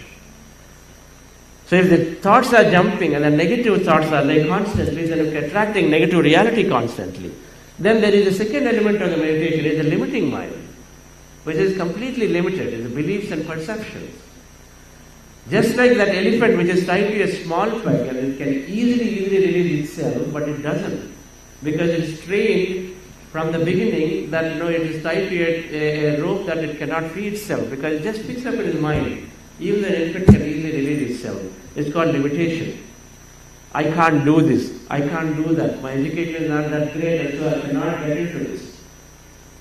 Everything is a limitation. We get limited. We keep forming limitations all the time because the environment is like that. There is a research by Harvard. They have done this, and they took senior citizens and kept them in a resort for 1 week. The resort was decorated to be 20 years back in time. When they did this experiment, 20 years back in time was the 1970s, when the experiment was done in 1990s. 1 week was they asked to be there in this resort, and the resort was decorated to be 20 years back. That means the furniture, the equipment and the TVs, the dressing set, food habits, everything is changed to what 1970s was. That's 20 years back in time. So the senior citizens of 40 to 60 years, when they kept in the resort for 1 week, a week later, they started showing up extra height. They are eating more, jumping more, dancing more, sleeping less. And everything they are doing because they became younger by 20 years just by for 1 week in the environment, the new environment created where all the thought is that they are younger. The mind has so much to play. It's mind to matter, dear friends. There is so much research now that mind to matter. As your mind is, so your reality is. And so then in 1 week of time in the resort, they became younger. They behaved very, very, as if they were 20 years younger in time in life. And so this limitation has to be removed.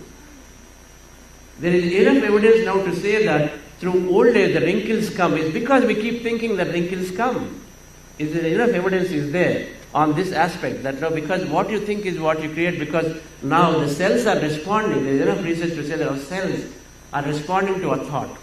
The environment of the cell is a thought, and then every thought is energy, and the cell responds and regulates, upregulates and downregulates based on the thought that we create, based on the feeling that we have in our body at that moment. And so this limited mind, and the research shows that 90% of our life events are driven through our limitation, what we think and feel about ourselves. So there's two aspects that fundamentally drive our life. A random life, every way stressful life, worryful life. And second is that 90% life events are limited by the personality that I form for myself. What happened? Okay, I come from this poor background, I cannot go somewhere. I don't have great education, so I don't think certain things are possible for me. I am poor, so certain things cannot do. So everything is based on the personality. 90% of the life events are there. And so then the thing to do it, friends, when you map these two aspects, they call conscious mind. We map to the brain. There's a conscious mind, subconscious mind aspect they're mapped. And then we need to change our thoughts to change our thoughts and beliefs to have a new reality. And that's meditation and wisdom. That's what we learn from Patrizi, constantly giving that new, empowering spiritual science knowledge. That knowledge slowly reprograms our mind. When I learned a body heals, then I experimented on it. So the last I took medication was in the year 2002. And since then, I didn't have to take medication, and then the body constantly supports. And then even if you fall sick, you can go into meditation and you're able to heal yourself and you're fine too. It is possible. I'm sure here plenty of people probably that way. Yes, I know how many people did that. Okay, there's so many of them. That's great. It is possible if you apply the science. It's not just about talking about it, dear friend, but meditation gives the strength to apply and then experiment. So that's what it is to me. So how does it happen is that the analytical mind is the barrier. We all have an analytical rational mind. When thoughts create reality, when I say this word, does it happen like that? How is it possible? Impossible. And so the analytical mind, based on a past experience, is saying everything is possible, limited, this and that. Not possible. And so what meditation is doing is to calm the analytical mind so that you have access to the subconscious. The subconscious mind, which is where all your personality is defined, beliefs are defined. You have access to the subconscious, so access it, you examine it, and then you reprogram it once you know which way to reprogram. Right, friends? So meditation is helping us to change the personality. There is a small book called 4 Agreements in our program we talk about. The 4 agreements are very, very simple. Don't take anything personally. Suppose you come here, we do not get a seat that we want. We are used to getting a friend's seat, we didn't get anything if we didn't get it. So then what is the typical thing? Say, oh, I'm not respected, I'm not recognized. Take it personally. That single thing is sufficient to doing the rest of the day. That single state is sufficient to doing the rest of the day. But meditation helps us to become aware, to look at this, and then change the process to become aware to say, it is not a rejection of me, it is possibly because there may be so many things that are happening out here, and so that it is okay. It is really the mind, the Harvard study is there, that says that events are neutral. All events are neutral. It is the meaning we give to an event that makes that experience good or not good. It's always happening. A simple thing of not getting recognized in a friendship can really ruin and say, these guys are not good, this is that, this is it, I never come here. Many conclusions can be made that place you do all the moments. It's simple as that. But the thing is, all of that is happening through only through the meaning in the mind, dear friends. And so if we can change the meaning in our mind with awareness, of course, then we gain our happiness. And that's what meditation is doing. Is that meditation is helping train the mind beautifully, and there's plenty of evidence. And any amount of evidence, but I quoted there a couple of them. The right side is the brainwave frequencies that are all there. And when you meditate, by default, from a stressful state, which is the top, the blue color thing, you go into a focused attention state, listening state. Then is the magic of meditation starts. You go into a fast learning, relaxation, and a positive thinking state. You further go down, you go into a flow state, creative insights, discoveries, innovations. Many musicians, if you read to listen to some of the musicians and sports people and respected musicians, they go into this quiet state to compose. Because meditation happens in the theta state. Meditation is moving all of it into all these states very quickly. And then the left side is this study about how meditation is increasing our neocortex, all these, every part of the brain is fundamentally is thickening and thickening and thickening. They check the grey matter is called the neurons in the brain are fundamentally they're quite a bit increased for meditators, long-term meditators. And the neurons are increased and our brain has so many areas and capabilities, the capabilities of the brain are increased, the mental abilities are increased. The concentration power, the reading power, the learning power, creative power, thought power. There are so many powers that everything gets increased through meditation because fundamentally all the brain areas are getting increased. The neural thickness is increasing, neurons increase, the glue increases called neuropeptides, all of that increase. And so there's another thing that meditation is scientifically is it is improving awareness. And awareness improves automatically EQ. It is awareness that is essential. Awareness means in the moment when something is happening, where am I thought, where am I feeling in that moment? Just being able to catch ourselves, to be there. Our boss and I, we have a lot of altercations, and so then the moment boss is coming, our old self may be saying, okay, now I need to just disappear from here because I don't want to have one more, poor conversation. But then with meditation, now you're no longer doing the old behavior to run away because maybe this time your boss may be bringing a great news for you, but you go away from it. And so meditation brings that awareness to say, I have a new way to tackle this. I can be calm, I can be very respectful, I can see what it is before I respond. And so then meditation brings that awareness so that we have the opportunity to respond rather than react. This is a very common term used. So psychologists talk about EQ. Emotional intelligence as awareness, expression, inspiration, empathy, and engagement, and meditation increase all of these areas significantly.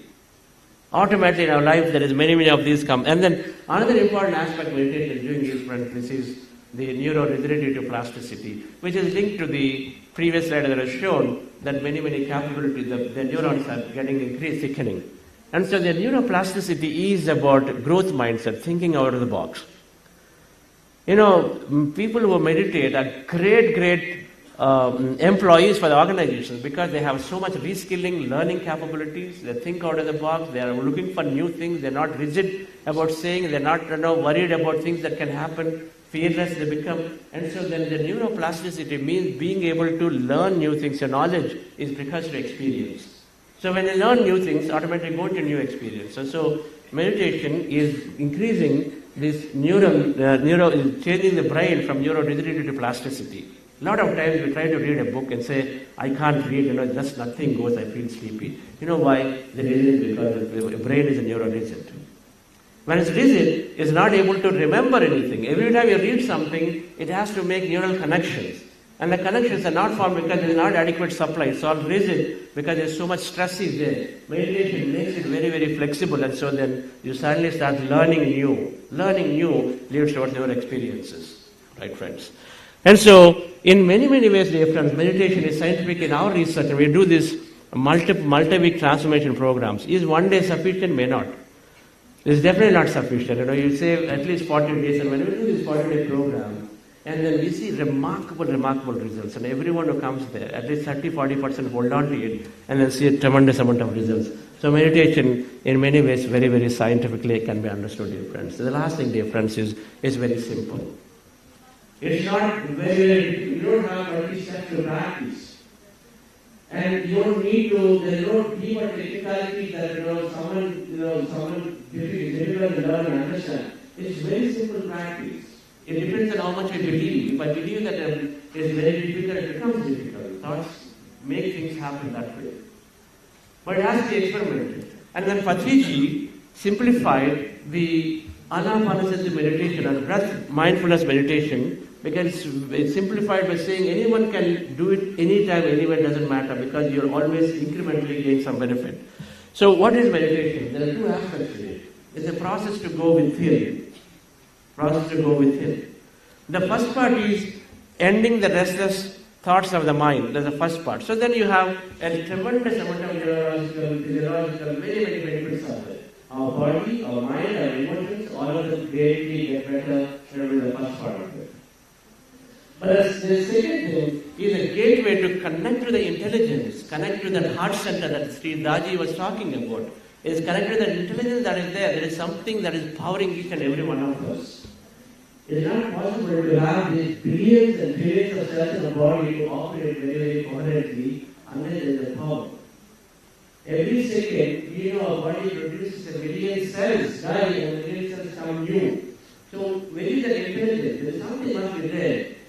And so, the intelligence that we connect, and we call it, of course, soul, supreme soul, Atma, Paramatma, many things are there.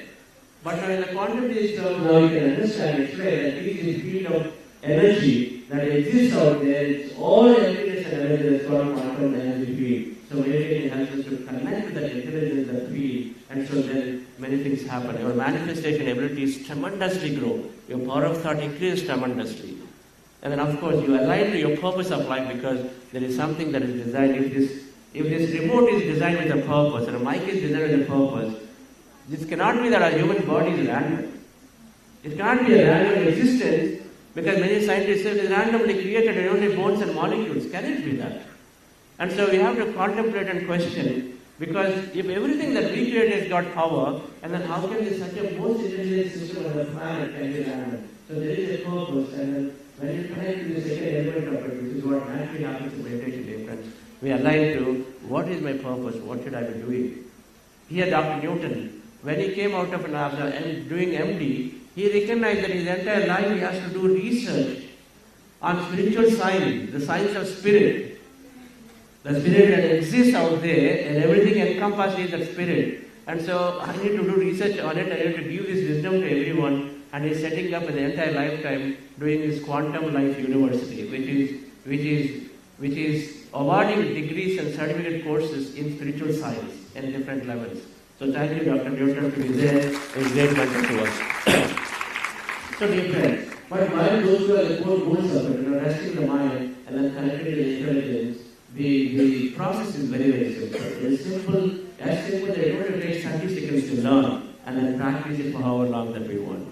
Right? So it's just being mindful of the natural breath. This technique, this meditation that we, many techniques are there. Many techniques are there, of course, and each one depending on where they are in their evolutionary process, they connect to different techniques, only based on their evolutionary process. They connect to different techniques. But then it's like anything. We start with cycles, and we start with the car, we start with the plate, so we get more efficient. So then finally we come to the conclusion that if something can be as simple, then of course I'm going to hold on to it. Right? So the more simpler technique is, the more easy or simple, then more it can be widely spread and adopted by people. So that's one of the reasons why Buddha's Quantum Foundation is very, and the thesis movement are very optimistic and hopeful that this meditation is so simple that it can be adopted by everybody around the world, everyone, without exception. Right? And then even those people who are very seriously ill and are on the bed, they can't do any steps of any body movements at all, but they can practice meditation because it's so simple. So it only is about observing the breath, and then automatically mind becomes empty. When mind becomes empty, dear friends, we transcend the body, then we go into, we start connecting to the emptiness around, which is called field of energy or field of quantum. And before we start the practice of meditation, the quantum physics I was trying to talk about in the beginning, we are 99.99% energy, 0.001% matter. This is quantum physics science ever since 1917, that it is there for 100 years now.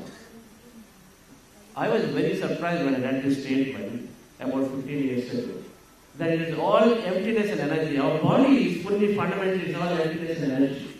Of course, we feel the weight and all of this because of various forces are there. There are 4 different forces, natural forces. And so because of forces, we feel this weight, but otherwise deep inside, when the quantum physics went and looked at it in every atom, they saw that it is all nothingness out there. Nothing is there inside. You go into the atoms, subatomic particles, it's all empty. The emptiness is filled with energy. And then in energy, it's all connected and one. Just like the light bulbs here, everything gets connected as one. And so there is great perfect sense to me that in meditation, when we go in and connect to this, then we are connected to this area of Brahman.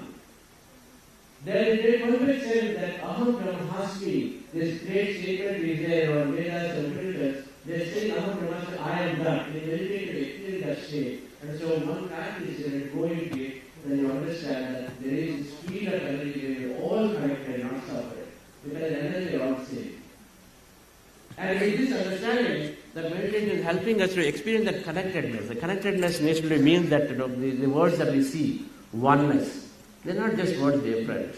Only when you practice meditation, you understand how does it happen. Because if you are experiencing sufficient connection in the energy level, if you are that, and then automatically, then that feeling of oneness is automatically radiated during your wakeful life through everyone and everything that is there. So meditation is then moving an individual from what is it for me in every interaction to what is that, how can I help others? It changes. The moment you recognize that you are connected to everybody, you no longer separate. You no longer see that it is only for me. And so then everyone develops a great service mindset.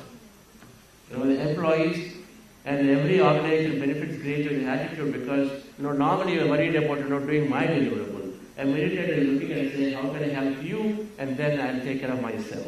This is a fundamentally coming service attitude is very natural. It's not because of an intellectual thinking. It's not a cognitive empathy. There are multiple empathies. It's not cognitive empathy. This empathy is coming because you're fundamentally connected. And so then you recognize and they say, I can help, I can take care. So at this point, dear friends, having understood this science where we said meditation is scientific, meditation is holistic and benefits are in many areas, we will go into practice it to demonstrate is very simple. This whole program has multiple meditations throughout in the 2 days. Right? This is not a conference just with the talks. we are going to meditate. So we'll go into a meditation, dear friends, briefly for some time. And then later again before lunch, and then again after tea. So we continue to have. The process is very simple. As I said before, observing our natural breath with our eyes closed is a practice of meditation. You sit down the way you are. You do not have to sit down on the floor. You don't have to keep your spine erect. Everything is an incremental process. Spine erect is required if somebody is wanting to do for 24 hours, 48 hours, 36 hours, more and more. But you are there, and then I want to start somewhere. Yes, please start somewhere with wherever you are, in the whichever way body condition is, no problem. Make sure the body is very, very comfortable. When the body is comfortable, mind can be rested. If the body is not comfortable, then mind distraction occurs. So we say, first take a comfortable posture. If you cross your feet, is great, and then cross your fingers into fingers. These to help the body to lock itself. The restless mind, the stress is sort of making our hands and legs move all the time. So just lock them together and then closing your eyes. Those of you wearing spectacles, please remove. Those of you wearing spectacles, please remove them. Specs are not required. And then the posture is there, eyes closed, fingers into fingers, hands in your lap, crossing your feet at ankle. Observe your natural breath. This posture, that's normally the posture we are doing in the flights, in the cars when you're sitting down. So that's the same posture, we just do it. Right? And then observe your natural breath. Where do you observe your breath? Anywhere in the nose, preferably in the middle of the eyebrows. So with your eyes closed, I would like you to rest your attention any point on any point in the nose. At the middle of the eyebrows is great. It's called third eye center. And then observe that natural breath, the breath that is going in and coming out. When you observe the breath slowly, your mind becomes empty and empty and empty. Thoughts become less and less. As thoughts become less and less, and mind is going into emptiness, then emptiness is energy. That's quantum physics. And so then you experience that energy, that the states of emptiness, quietness, all of it. Energy can be felt as sensation, movement, lightness, many things. Witness all of it if you are noticing them. And be with it. In case you have thought, and thoughts will come, and it is okay to have thoughts. And when thoughts come, bring your attention back to the breath, dear friends. And again observe the breath. I'm going to play light music. I will also do little bit guidance. We go into this meditation at this point, dear friends. Relax yourself.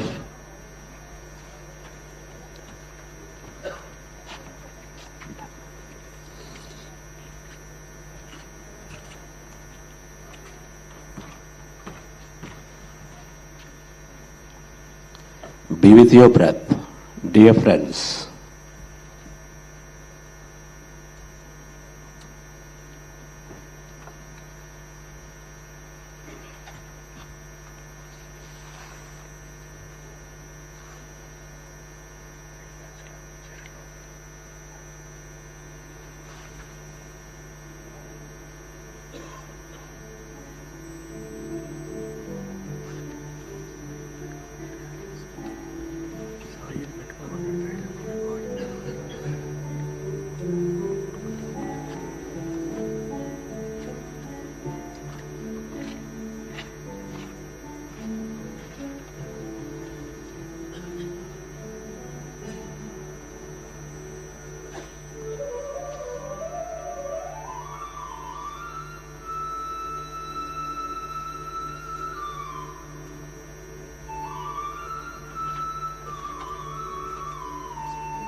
your breath, dear friends.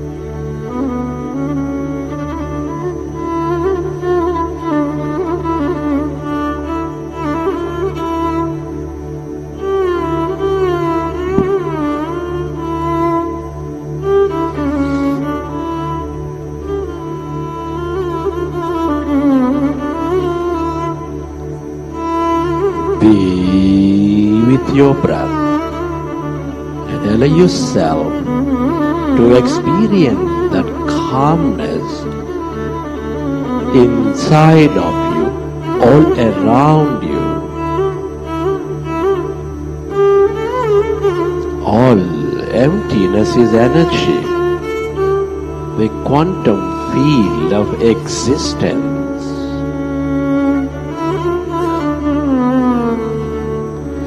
The field of intelligence.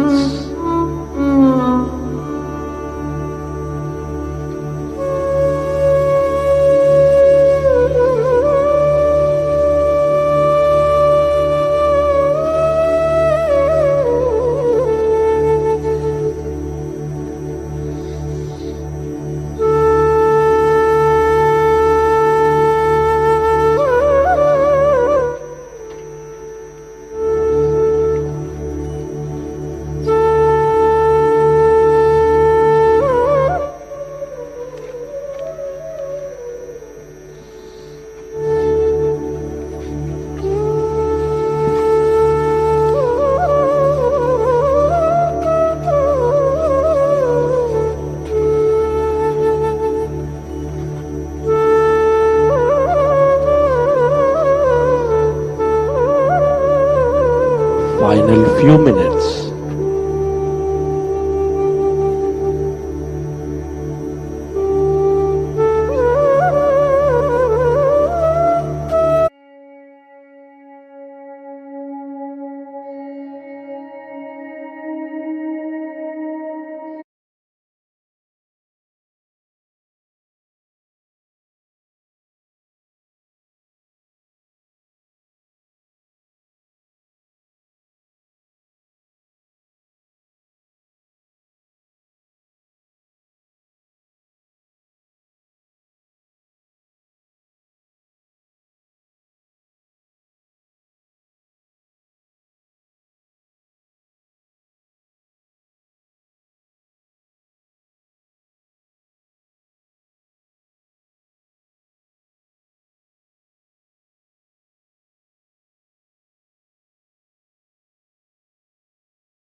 Now there are many, and we're going to conclude here, there are many benefits, there are many experiences that are possible in meditation. How many people felt lightness in your body? Heaviness, where your head is heavy or some part of the body is heavy. Anybody felt some kind of body movements and head is jerking off forward, moving sideways, right ways, left ways? What about whirling and floating sensations? Anybody feel that your body is floating, lifting up? These experiences all are possible when you practice this simple meditation, and they're all our energy experiences. In meditation, we are transcending the body because we withdraw sensory perceptions. When you're doing pratyahara, then your sensory perceptions are withdrawn. And so then, of course, your mind is empty, thoughts are away, and so then form is gone. Senses are gone, you disconnect from the space, form is gone, disconnect from the time, and so then you're suddenly into the field of energy.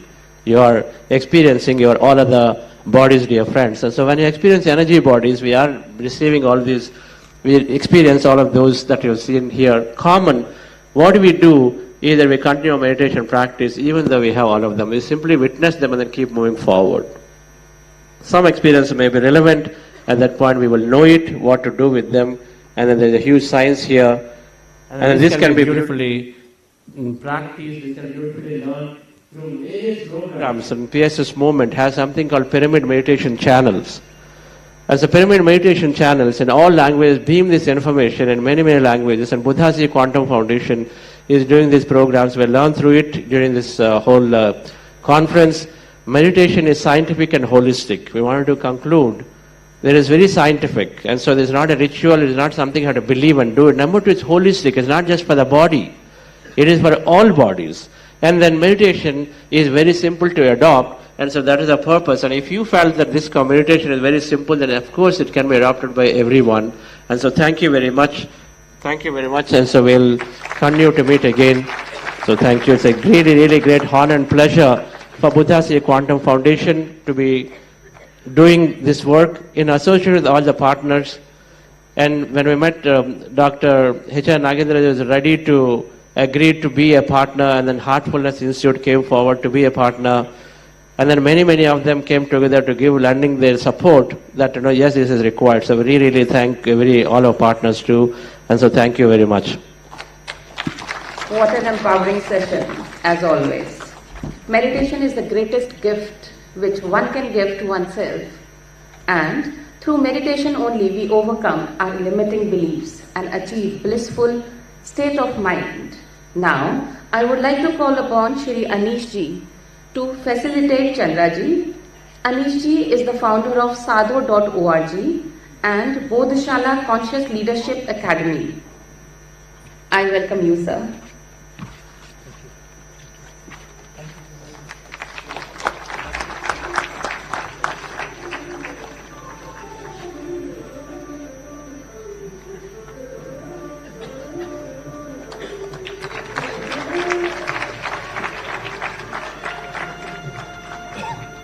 I would request Shri Anish ji to give a message. Yes, sir. Yeah, I think this is fine. Yeah. Namaste and thank you, everybody.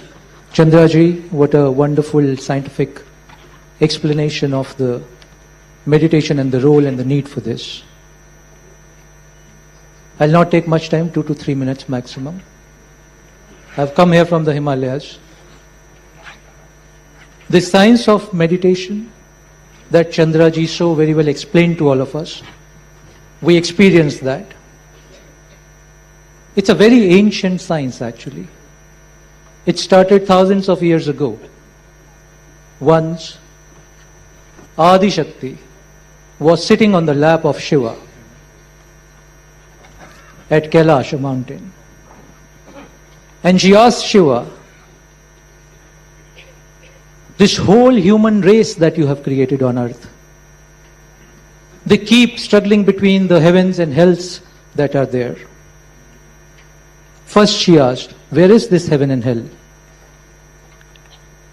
Shiva said, it's the creation of the mind of human being. I have given them the freedom to create their own heaven and hell. We call it Sukha and Dukha. which you and I constantly create 24/7. Shiva said, I have given that consciousness, that power to every human being. Devi said, well, then what is Ananda? Which is beyond Sukha and Dukha, as you say. What is that state which is beyond all the Sukha and the Dukha? Is there a state like that? Because I keep hearing the word from your mouth, O great Shiva, the word called Ananda. How do I attain to that? How do people, human beings, attain to that? And that's when, while Adishakti was still sitting on the lap of Shiva, in the beloved embrace, Shiva shared 112 techniques of meditation with her. The world knows these techniques as Vijnana Bhairav Tantra. All the meditation techniques across the world, any culture, any tradition, any country, are just the combinations of these 112 techniques. It's the moola from where everything has emerged, everything that takes you to Ananda emerges. So this science is extremely ancient as this earth and as ancient as Shiva is. I would conclude with that. My congratulations to all of you for being here and to the organizers. Thank you, Chandra. I would request Psychipa Sagar sir to felicitate Anish ji.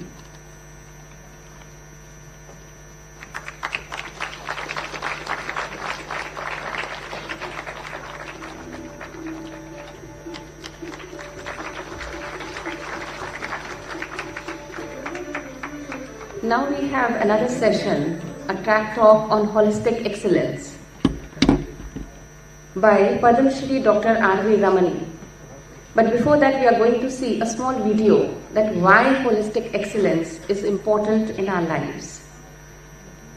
Yeah. Aaron Drucker's song, I Am Beautiful, I reflect on the essence of true beauty. In the fast-paced landscape of modern life, we often find ourselves entangled in endless pursuits, seeking fulfillment in external achievements. But what if the key to true excellence lay within?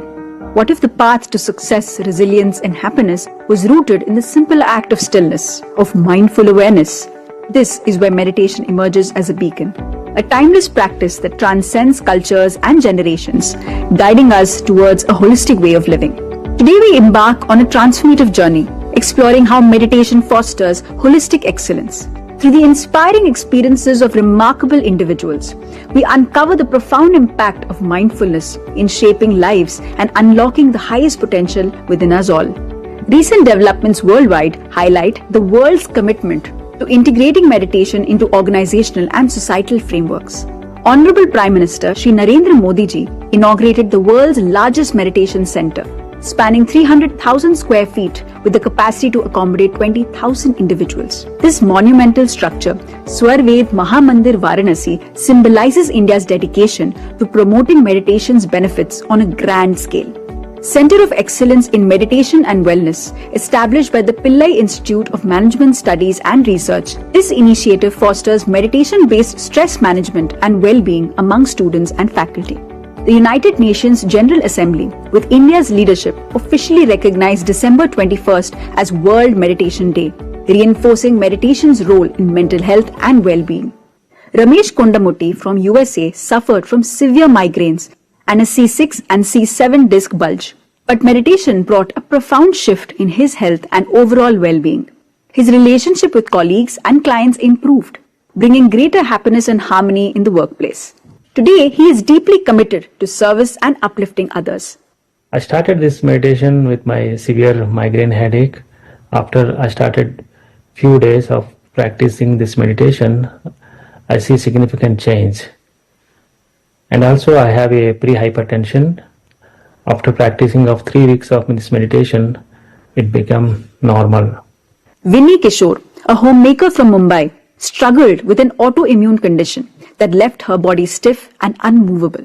Through 3 years of meditation, she not only healed completely, with doctors declaring her disease-free, but also developed emotional intelligence and balance. Meditation opened new doors for her, making book reading a daily habit and deepening her understanding of neuroplasticity.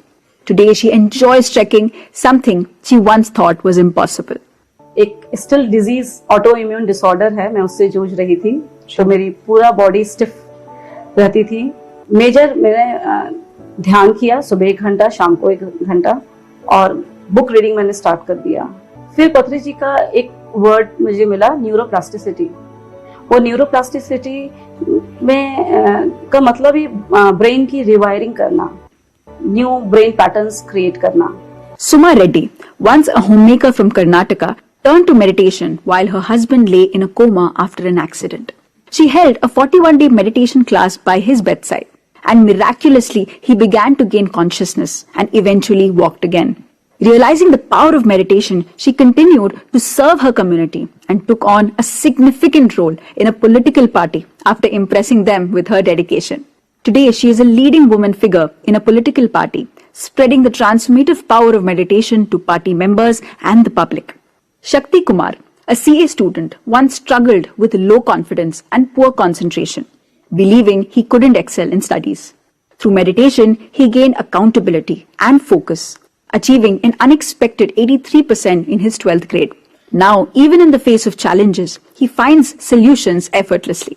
Inspired by his transformation, he teaches meditation to friends and fellow youth. நான் வந்துட்டு ஒரு last rank இருந்த ஒரு person மெடிடேஷனுக்கு அப்புறம் பாத்தீங்கன்னா 12th வந்துட்டு 83% எடுத்தேன். இந்த மெடிடேஷன் மூலமா என்னோட தாட்ஸ் பாத்தீங்கன்னா ரொம்ப பாசிட்டிவா மாறுச்சு. நம்மளால எல்லாமே முடியும், நம்ம வந்துட்டு ஹாப்பி லைஃப் வந்துட்டு லிவ் பண்ணலாம். Isha Singhal from West Bengal overcame depression and multiple health issues through meditation. Despite her son's heart condition, she has learned to face challenges with clarity and resilience. Meditation has empowered her with inner strength, acceptance, and the right mindset to navigate life's difficulties with peace and confidence. So I've gone through brain stroke and my son has some heart problem. The counselor told me to do meditation for 6 hours. It started with meditation, vegetarianism. The experience was so good in a week when I did meditation. My journey has changed a lot with all this. And I'm so happy. I want to add, because I joined because of my son, so I learned parenting also with it. What I was then and what I am today is 2 different persons. Dr. Harjinder Kaur, a cognitive psychologist, always felt there was more to life. After learning meditation, she made the bold decision to dedicate herself to spreading meditation across Punjab. Guided by self-talk and nature, she follows her intuition, and through this shift, her life has become a beautiful journey of purpose and fulfillment.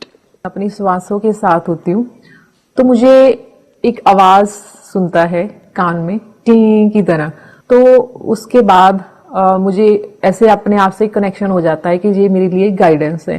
तो उसके बाद फिर मेरी अपने ही शब्दों में, मेरी अपने ही सेल्फ टॉक के जरिए मुझे आंसर अपने आप को आता है। सबसे पहले तो मैंने स्कूल्स में ध्यान शुरू किया था हमने सिखाना, और अब भी मैं स्कूल्स में सिखा रही हूँ और जहाँ कहीं भी मौका मिल जाए। These journeys exemplify the essence of holistic excellence, a harmonious integration of mind, body and spirit. It is an essential practice for those who strive for excellence in all aspects of life.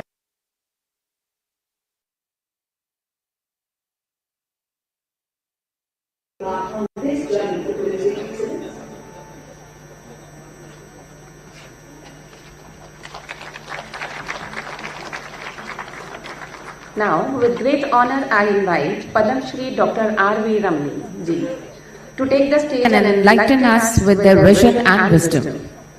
Padam Shri Dr. R.V. Ramani ji is the founder of Shankara Eye Foundation India, established in 1977 to eliminate preventable blindness. The foundation operates a nationwide network of eye hospitals providing high quality care. Dr. Ramani pioneered the Gift of Vision program, offering free eye care to rural poor, with 80% of beneficiaries receiving free services. His leadership has restored sight to millions, earning him global recognition as a compassionate healthcare innovator. We welcome you, sir.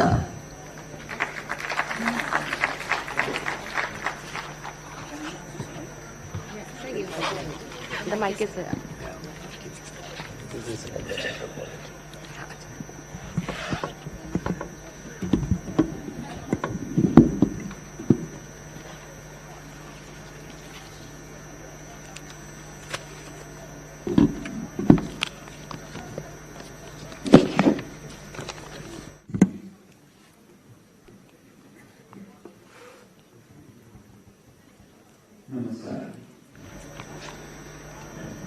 Once again, I would like to congratulate the entire team for organizing this World Conference on Meditation.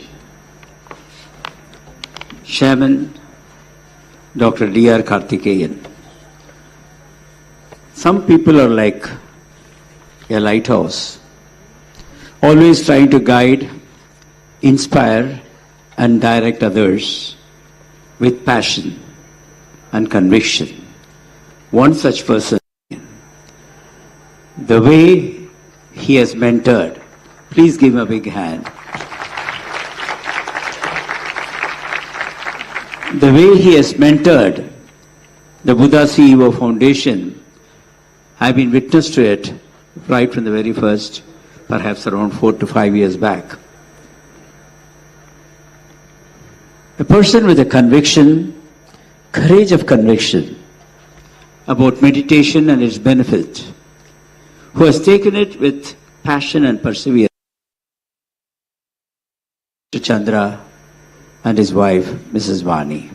Please give them a Dear friends, so far you have heard from real stalwarts in meditation, and with a wonderful disposition by Mr. Chandra on meditation. I'm not going to talk on meditation at this point of time. I'll be a misfit. Rather, I would like to share with you my thoughts on excellence. Excellence with few instances where we have witnessed excellence. All of us are concerned about our health.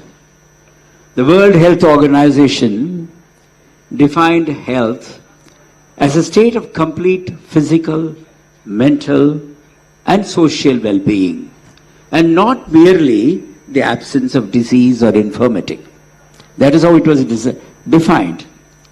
Subsequently, in the year 2024, they added to the definition, they said, beyond this, physical, mental, and social well-being, emotional and spiritual were added in the year 2024.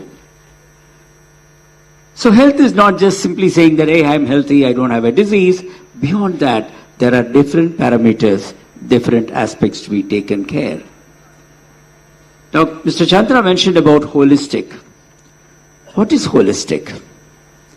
An all-embracing approach that views every aspect of a matter as a cohesive whole rather than a collation of isolated particles. It's on the whole, holistic. To put it in simple terms, holistic is about looking at the trees without losing sight of the forest. That is precisely the holistic. Now let us briefly think about excellence. Excellence, it has come from a Latin word called excelsus. What is excelsus? It means beyond the high. Beyond the high. We are in this auditorium and there is a roof. Perhaps if there is yet another floor, that is slightly higher than what it is, what we are all experiencing here. Excellence means beyond the high. It is consistently doing your best and challenging yourself to exceed the norms. Every time, challenging yourself to exceed the norms. Excellence is never an accident. It is well planned, well executed, with energy and direction. It is a wise choice of many alternatives, not by chance. Friends, excellence is not a goal. Excellence is a pursuit. It's an ongoing pursuit. Whatever we are doing today, we need to do slightly better tomorrow and perhaps the day after. So it is a pursuit, ongoing pursuit, a challenge, and that's why it's charming as well. Swami Vivekananda said, it all starts with a dream. Everything starts with a dream. He said, take one idea, have a dream, think of it, dream of it. Let every part of your body, your bones, your muscles, your nerves, your brain, every part of your body reverberate with that thought and leave all other thoughts alone. And that is the way to succeed. Standing example here, Mr. Chandra. For him it is only meditation. He dreamt of meditation, he mastered meditation, he is sharing with all of us. So, Swami Vivekananda has rightly said, one has to be focused. Our own Dr. Abdul Kalam Bharat Ratna, he often says, have a dream which doesn't come to you when you're fast asleep, but a dream is one which doesn't allow you to sleep. It doesn't allow you to sleep. Small dream is a crime. Small dream is a crime. Dream big. Have a big dream. That's what Dr. Kalam says. Steve Jobs, when he started his company, he didn't say that I'm going to manufacture computers and phones. He did say, I want to put a ding in the universe.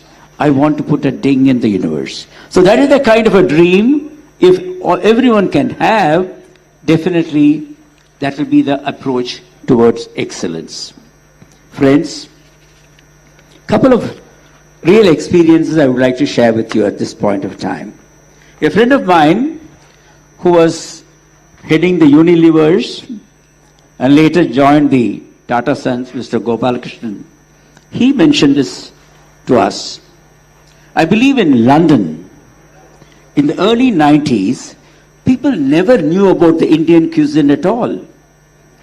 They were all so enamored by the Japanese cuisine and the Chinese cuisine, they never knew about the Indian cuisine. Taj had a big hotel in London, has a big hotel now. Somewhere in 93, 94, they started a restaurant and named it as Taj Koilon. Some of you from Kerala might know that there's a place called Koilon in Kerala. So they named it as Taj Koilon.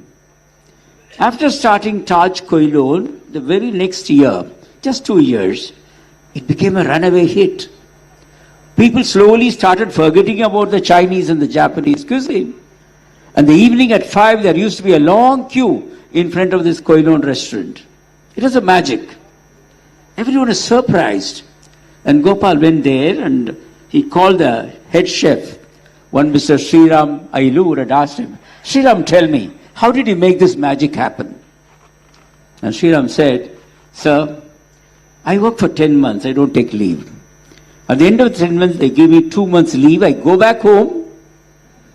I spend 2 weeks in my house with my family. And the next 6 weeks, I go to coastal Kerala. I go to the fishermen villages. Keep changing every day from one village to another. And in the evening, when the women folks start cooking, I go and watch. I observe. I take down notes. By the time I complete the 6 weeks period in different villages, different houses, I will have around 20 out-of-the-world recipes, which no one has tasted. I go back to Taj Koilon and introduce, and it becomes a hit. Friends, this is excellence.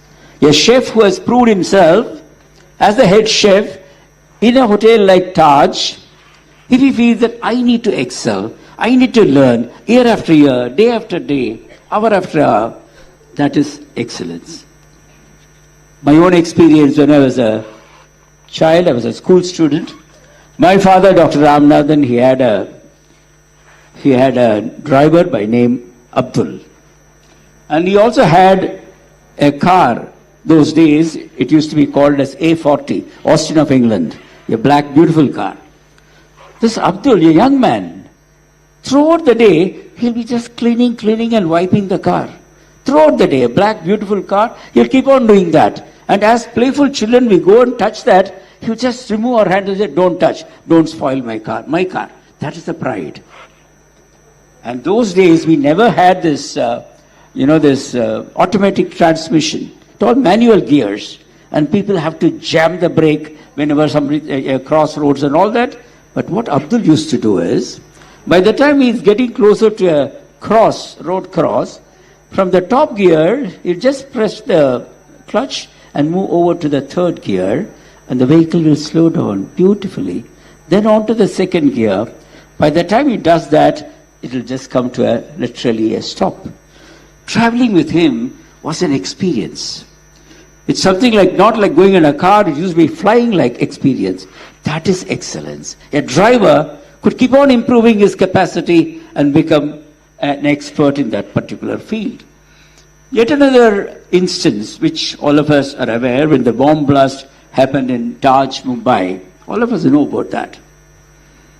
A lot of guests were there, I believe, in the hotel at that point of time. In one of those, and multiple conference halls, small, big and all that, one of those small little hall, there were about 45 guests. They had a dinner party.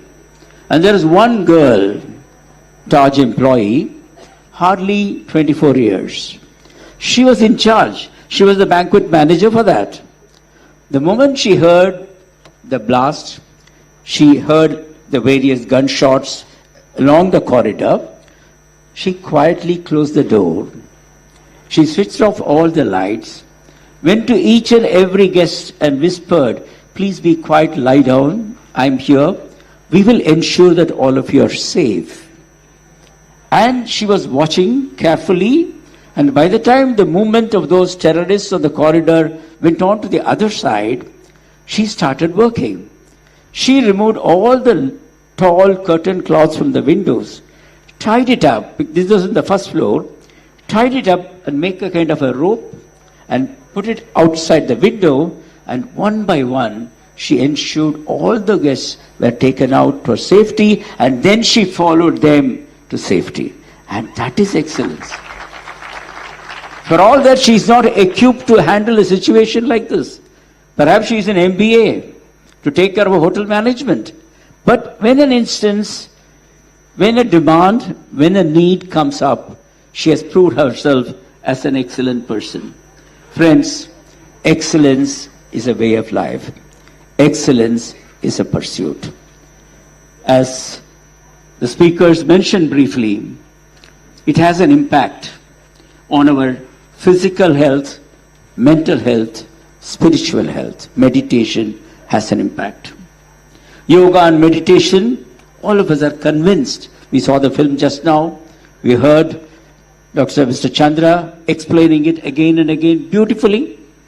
So yoga and meditation have a strong effect on our physical health, enhancing the health, reducing the stress, giving us the energy, because balanced breathing techniques are known for that.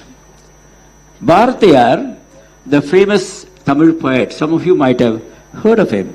Bharatiyar is a famous poet. I'll just say in Tamil whatever he had written on this about the physical body, and then I will translate it in English for the benefit of everyone. Bharatiyar says in Tamil, "Nallador veenai seide, adai nalam keda purudiyil erivadundo. Solladi Sivashakti, enai sudarmigum arivudan en padaithai. Vallamai tarayo, manilam payanura valvadakke." This is what he says. He compares this human body, God-given human body, to a beautiful veena. Out of all the instruments, musical instruments, you and me are familiar with, you would agree that veena is a beautiful instrument. And he says, "Nallador veenai seide." The body, what God has given to us, is like a beautiful veena. Out of our ignorance, not caring for our own health, should we throw it to dust? Should not. Because this body is acquired very much in a healthy way, if at all we are to be of some service to the society, to the community, our own family for that matter. Friends, I know the scarcity of time, I'll try to be a bit more brief.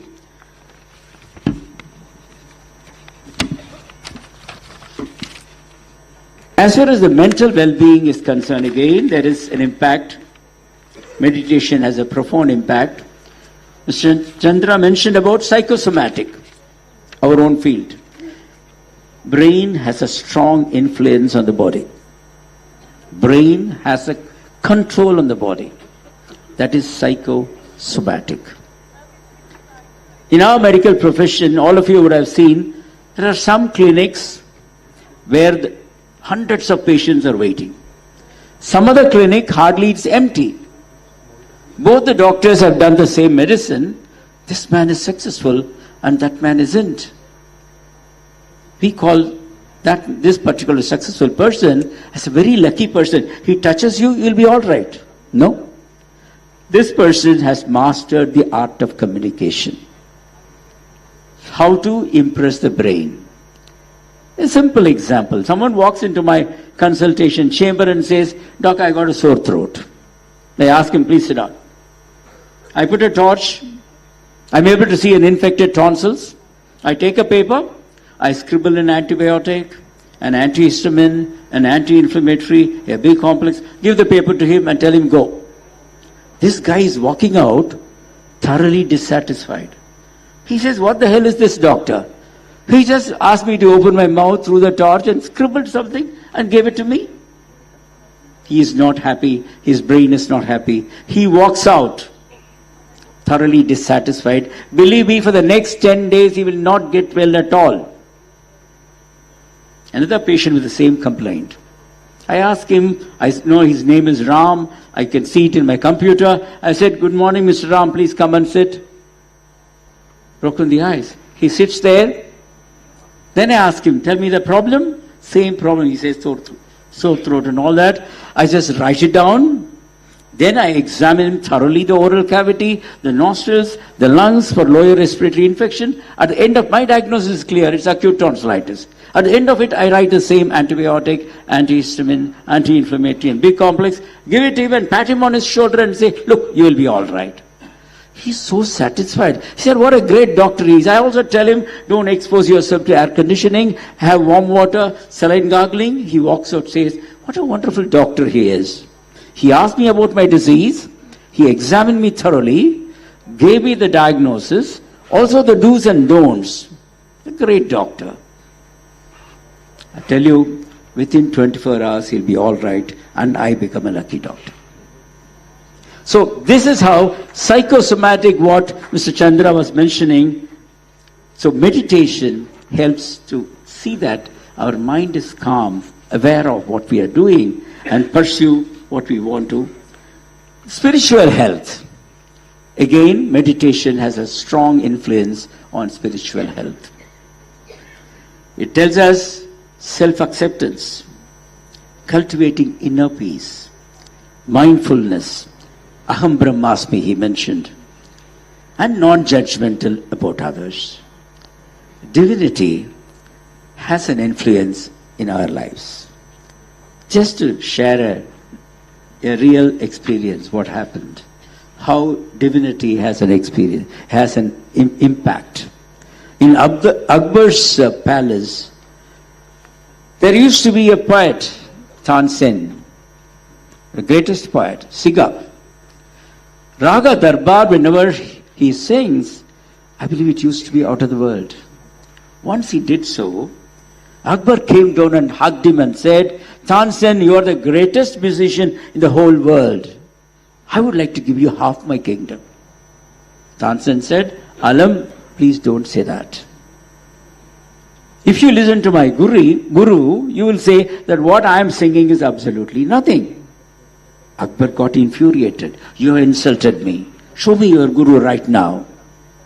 Tansen said, yes sir, let us go. Both of them on 2 horsebacks. It was a full moon night. The banks of Yamuna river, they were going.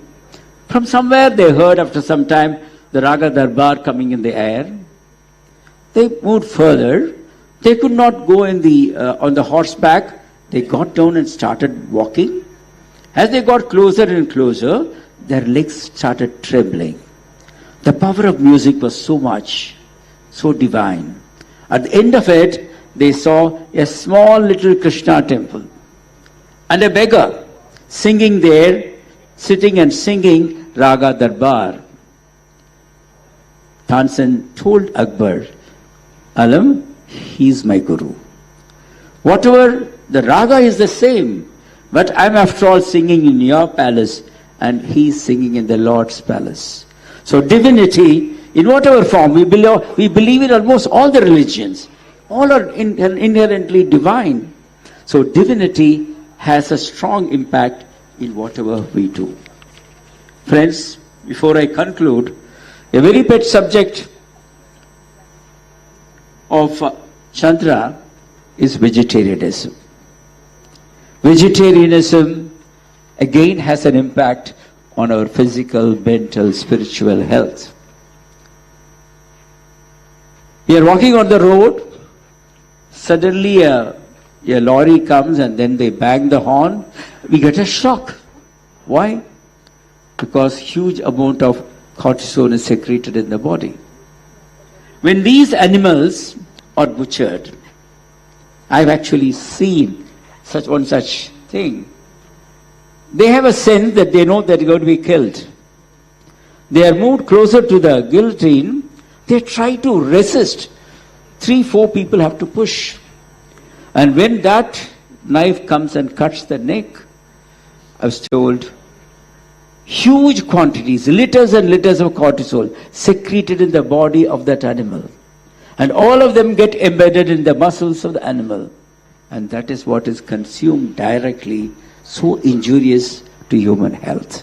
So vegetarianism is something all those who are practicing meditation should propagate vegetarianism. Friends, Dr. Abdul Kalam, because one of the things they mentioned to me is one family, one world.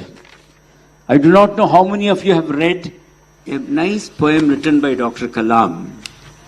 I'll just read it for you. It's called Life Tree. Life Tree. It says, this poem, which was conceptualized when Dr. Kalam was flying between the cities of Hyderabad and Delhi. As he looked down from the skies, all he saw were the pristine white clouds covering all of human habitat. All he had for company were his friend Vidyasagar and the majestic moonlight. It prodded him into asking some very pertinent questions. He says, "Oh, my human race, how we were born in the universe of near infinity. Are we alone? There was a divine echo in the full moon night from my Creator," he writes. Shaken, bewildered and wondered, the echo engulfed me and my race. You, the human race, is the best of my creation. You will live and live. You give and give till you are united in human happiness and pain. My bliss will be born in you. Love is a mission of humanity. You will see every day in this life tree. What beautifully he had written. Values which all of us have to cherish and inherit as practitioners of meditation. Nature is again a best teacher. When I see Dr. DRK, I am reminded on this again. Nature is the best teacher. There are a lot of qualities. For want of time, I am not going into it. Only one aspect I would like to touch upon. In Tamil it says, ஏறுவோர் அனைவரையும் குனிந்து வரச் சொல்கின்றது, இறங்குவோர் அனைவரையும் நிமிர்ந்து செல்லச் செய்கின்றது. மலை சொன்னது, பணிந்து வாழ்ந்தால் உயர்ந்து போவாய், நிமிர்ந்து திரிந்தால் இறங்கி போவாய். It talks about humility. The mountain says, you want to climb me? Bend yourself. You bend yourself, you can climb the mountain and reach the top. The moment you are there, your ego, your head is heavy, no time you'll be down below. Humility and simplicity is the essence of life as we grow in our ladder. I conclude. Right from our school days, we were impressed with the definition of life by Harry Emerson. Harry Emerson, a famous thinker, he says that you cannot call everyone born in this world as someone who was born and then he lived and died. No. What is it to have lived in its proper perspective? Emerson defines to laugh often and much, to win the appreciation of honest critics, to endure the betrayal of false friends, to win over the affection of children, to love beauty, to make this world a bit better, whether by a green garden patch or a redeemed social condition, to know that even one life breathed easier because we lived, that is to have succeeded. The definition. Friends, I conclude, there's a wonderful opportunity for me to meet so many people and interact as well. Humor is also the essence of life. Humor, without humor there is no life at all. As meditative experts also, we should also enjoy humor. And one of the qualities all of us have to imbibe is patience. Patience, patience. And we doctors, we have to be more patient when we deal with our patients as well. The other day, a friend of mine had a small little cut injury, finger. It was bleeding. This guy looked around and there was a doctor's clinic, a lot of people were seated there. He walked in because he wanted to have a dressing. One sister came and pushed him onto the bench. He showed his finger. She was very busy. She went away. Within a couple of minutes, the second sister came and removed his shirt and banian. He showed his finger. That lady, very seriously, she removed his shirt and banian and went. Another couple of minutes, the third sister came and kept a thermometer in his mouth. He started fuming. He turned around, there were 40 guys like him, all with their shirt and banian out and a thermometer in the mouth. Then came the fourth sister. Very religiously took the thermometer out from the first person, recorded the temperature, came up to him and did so. He shouted at the fellow sitting next to him, "What the hell is this? Is it a mental asylum? I came for a cut injury and this is what they did for me. I'm going to complain to the chief medical officer." And that man said, "Patience. Be patient. Look at me. I'm the postman for this region for the past 25 years. Every day I will come, they will remove my shirt and banian, keep a thermometer also. At the end of it, I'll go and give them a post and I'll go away. Just for one day, why are you so impatient?" Friends, I hope I have not tested your patience today. I conclude, meditation binds the world. It brings people together. One world, one family. Vasudhaiva Kudumbakam. Tagore, in Gitanjali, those golden words, he beautifully says, whatever we want to say on this one world, one family. Few lines of Gitanjali, Rabindranath Tagore says, where the head is held high, where the mind is without fear, where the knowledge is free, where the words come from the depth of truth, where the world is not broken down by narrow domestic walls, into that heaven of freedom, my Father, let my country awake. Jai Hind.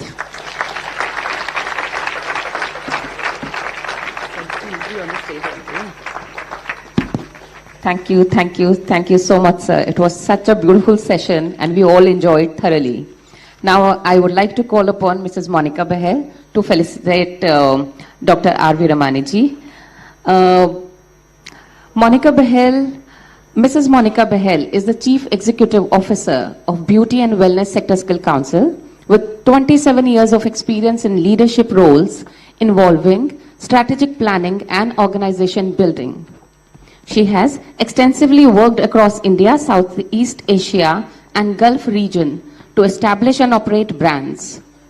And among many other laurels to her credit, she has been bestowed with the prestigious Asia GCC Award for Excellence and Leadership in 2021.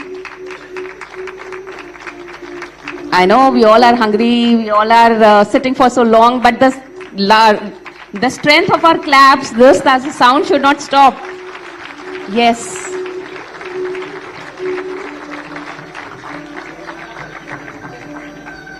And we would love to have some good words from Mrs. Monica also. Yeah. Thank you so much, Vinita ji. And it's very difficult to match up to anything what Dr. Ramani has already spoken to. He's set the standard bar so high, but I'll still try. Thank you so much to the organizers for conducting this, organizing this big event today. Thank you, Chandraji, Madhur, Vinita, everyone for having me here. I'm only here to share with you in our little way under Ministry of Skill Development and Entrepreneurship, which I'm representing today, what we are doing. I come, sir, from the school of thought, and correct me if I'm wrong, that we all had been eternal Buddhas in our past, and we will be eternal Buddhas in our future also. This life that we get today is also, we are born as Buddhas, but what we do with our life in this lifetime is what decides how excellent, which is excellence in a constant pursuit, will we be able to take it. So life is B to D, that's birth to death. And what Mr. Chandra, your last slide said, the C in between B and D, that's the choices we make in our life, decides how well lived a life will be, as what Dr. Ramani ended his line with. So from Ministry of Skill Development and Entrepreneurship, we all are making a small effort to have everyone get these choices right in their life, and that too starting from a very young age. So we've introduced, with the help of our Honorable Vice Chairperson, Dr. H.R. Nagendra ji, we've introduced yoga and meditation, sir, as a subject in schools, in middle school education, both in government schools and CBSE schools. So Dr. Nagendra ji had made the entire curriculum. So these have been made very small in terms of 12 hours module for students to get it right from the time that their minds are very, very impressionable. And I would request each one of you, whosoever in whichever part of the country you are, if you have time, please do visit some of our schools and guide our students, because you're teaching them the right way of meditation, the right way of experiencing life and making choices will really, really, really help them. And we are in our own way just being catalyst to help touch one life in a positive manner, the way Dr. Ramani ended. So thank you so much.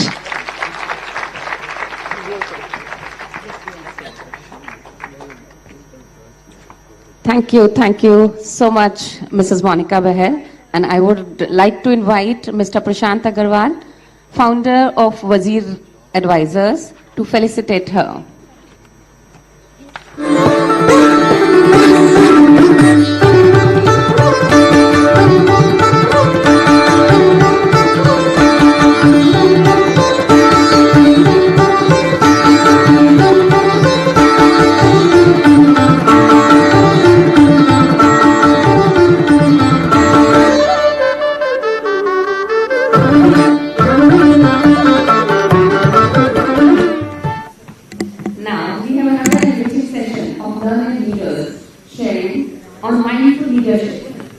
I would like to call Dr. Isaac Bhatai, Shri Rajkumar, and Dr. Asha Pai on the stage.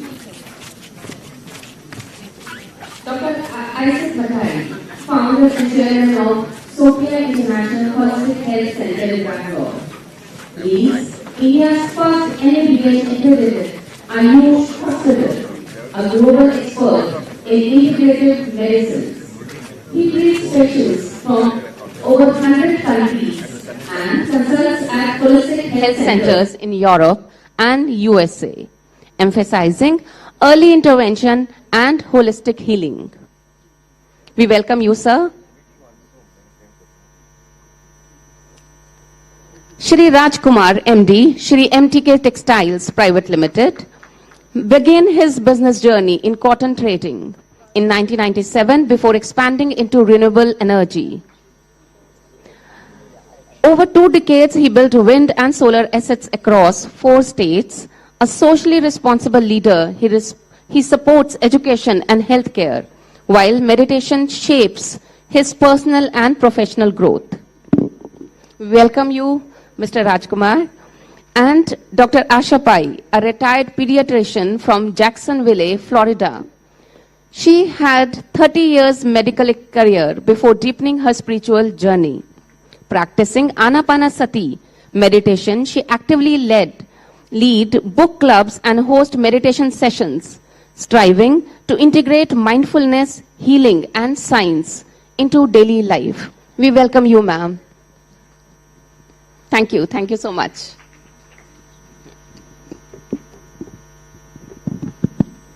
So we have three wonderful, accomplished leaders on the stage now, sir and gentlemen and lady.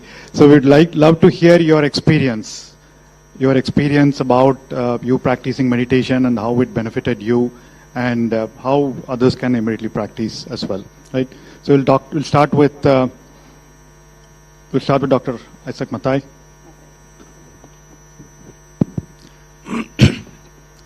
Namaskaram. Thank you very much for inviting me for this wonderful event.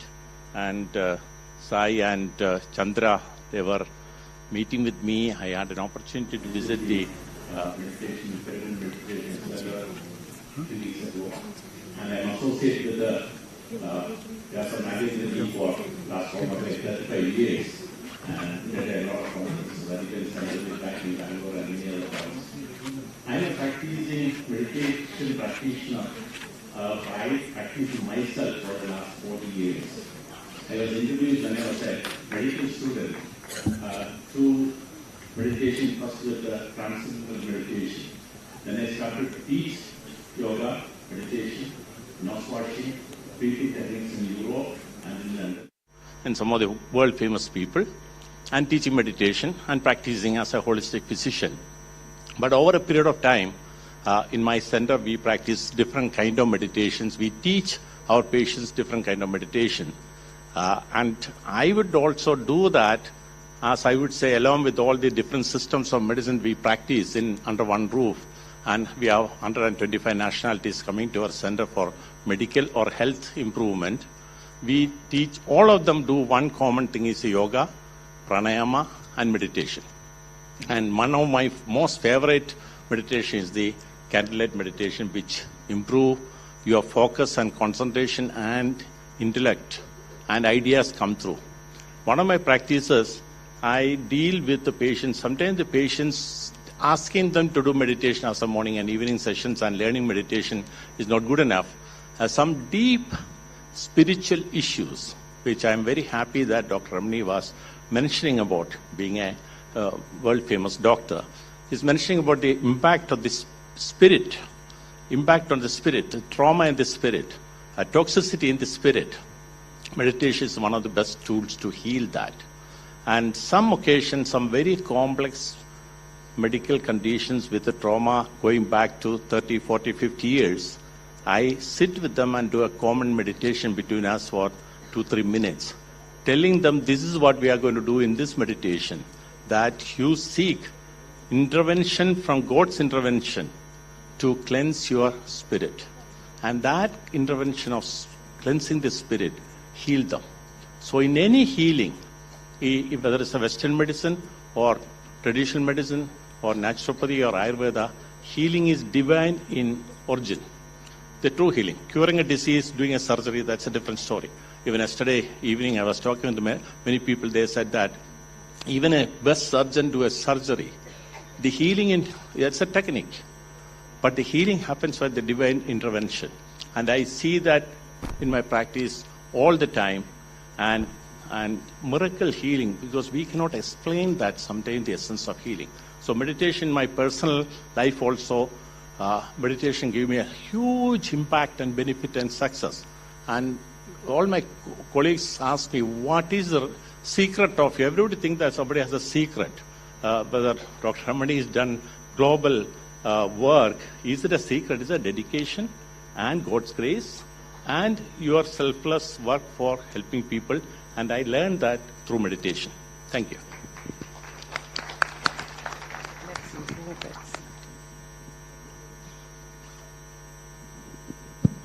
Wonderful. Thank you, Dr. Mathai.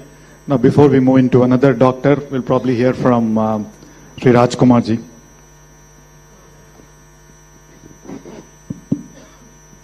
Very happy afternoon to all my soulmates. It is my pleasure to be part of this August gathering discussing about how this simple technique called meditation can transform one's life.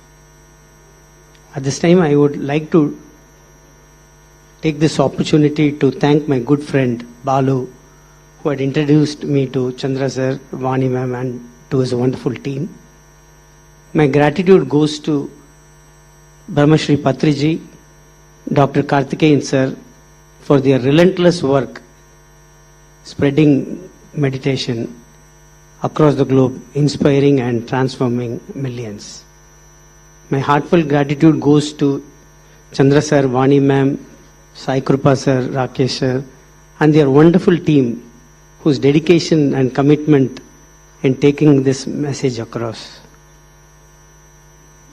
Friends, I am happy to share my personal journey of meditation last 4 years. Initially, with a lot of reluctancy and judgment, I started this practice. As a person, I'm a workaholic. I would put in a lot of hard work in getting things done in my business. In the process, I get stressed up. I didn't know how to overcome this issue. After consistent practice of meditation for a few weeks, I could see noticeable changes in the outcome. I was able to approach to issues much calmer and composed. I was able to understand that higher energy is working for me. I was able to experience a flow in my life so that I was able to surrender to this process. I was also having few health challenges like anxiety, palpitations, digestion issues. Used to get blackouts at times when I get stressed up. As I said, after a few weeks of consistent practice, I was able to see that I was overcoming and these challenges were slowly disappearing from me. It was incredible. I wanted to know more about meditation. Chandra sir, Vani ma'am advised me and gifted me few books to know more about meditation and the science behind meditation. I started inculcating this habit. I started understanding my own thoughts create my reality. I started manifesting goals, manifesting miracles. One is such, I'm able to speak in this stage with such audience. It's a miracle, it's true actually. So it was truly amazing. I started discussing this about to my friends, relatives, colleagues everywhere. Initially, people will walk away whenever I speak, then it's become, I always exercise my choice of trying. Rejection is somebody else's choice, but I'll keep trying my choice. So within my organization, I explained them, and we have every day 15 minutes meditation in our organization. Yeah, so our people have started enjoying this, and I have a wonderful team. They are taking up more responsibilities. They help each other. Whenever there are challenges, they are able to deal with them proactively. It was a, right now we are building up our new office where we are building up a pyramid so that all our people and people who are coming there can meditate. So, yeah. So we are trying to spread this message across in and around Coimbatore with other organizations and things like that. Yes, it's been a wonderful journey for me personally.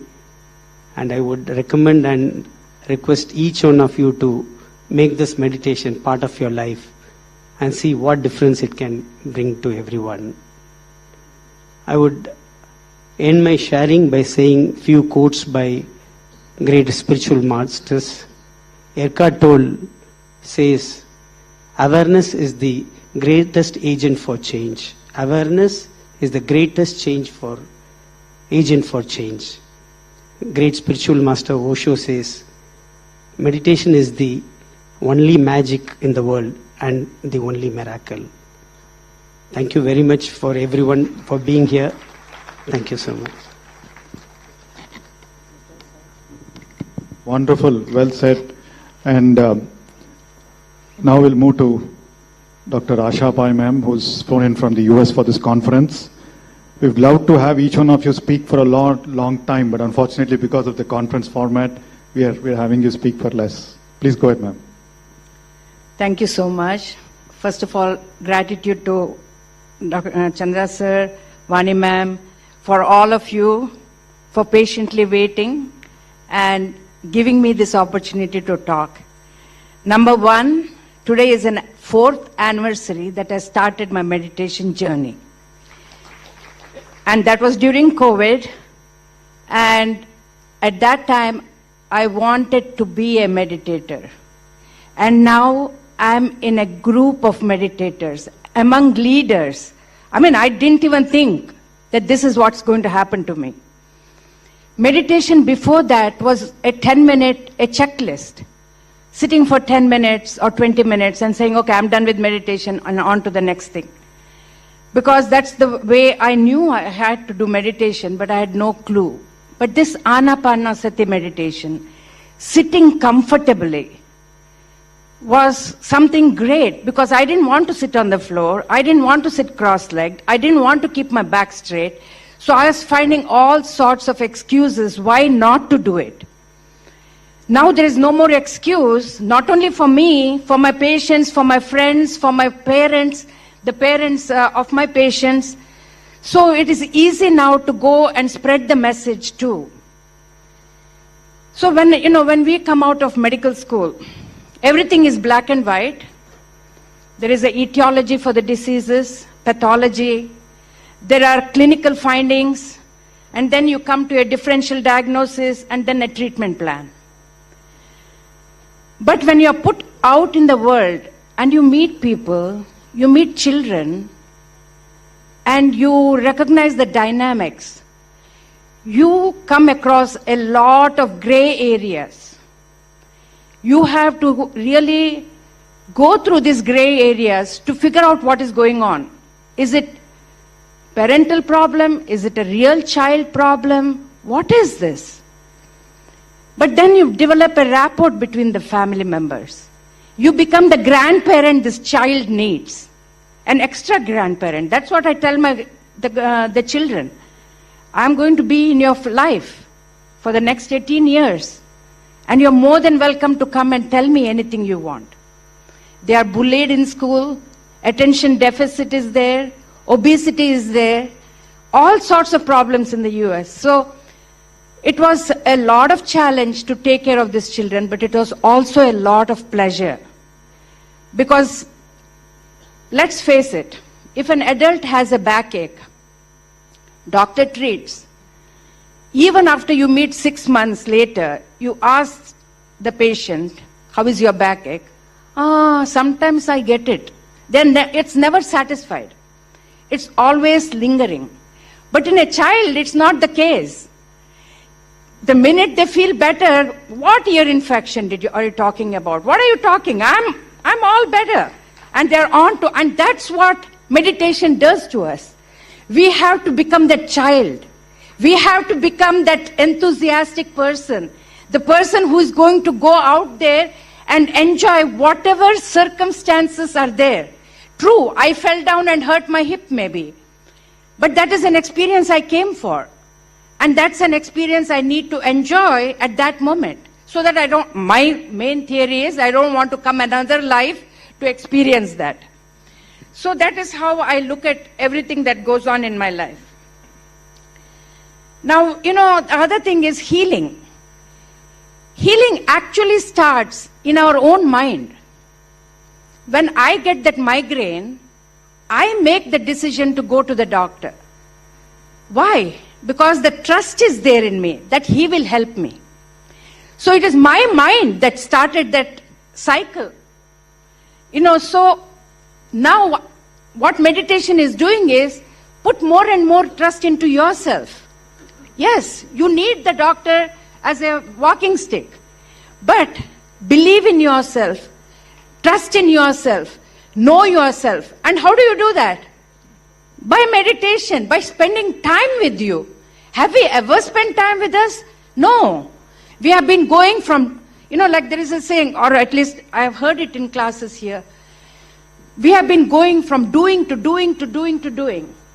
But now, instead of being the human doing, let's be the human being that we are supposed to be. Being means what? Being still, being the Buddha, being who you are supposed to be, being the enlightened person, being the light for this world, being the love that spreads around. So that's what our whole thing is. So even the doctor, when he or she is treating the patient, she trusts the knowledge that she came with. Whatever we have been taught and whatever experience we have gone through with other patients, we make it our wisdom and we present it to the patient. And so we also have a trust. The doctor also goes with the trust that his knowledge is going to be his backup. So both are starting with the mind level. And the only thing is, before meditation, what was happening in my life is there was a small amount of fear.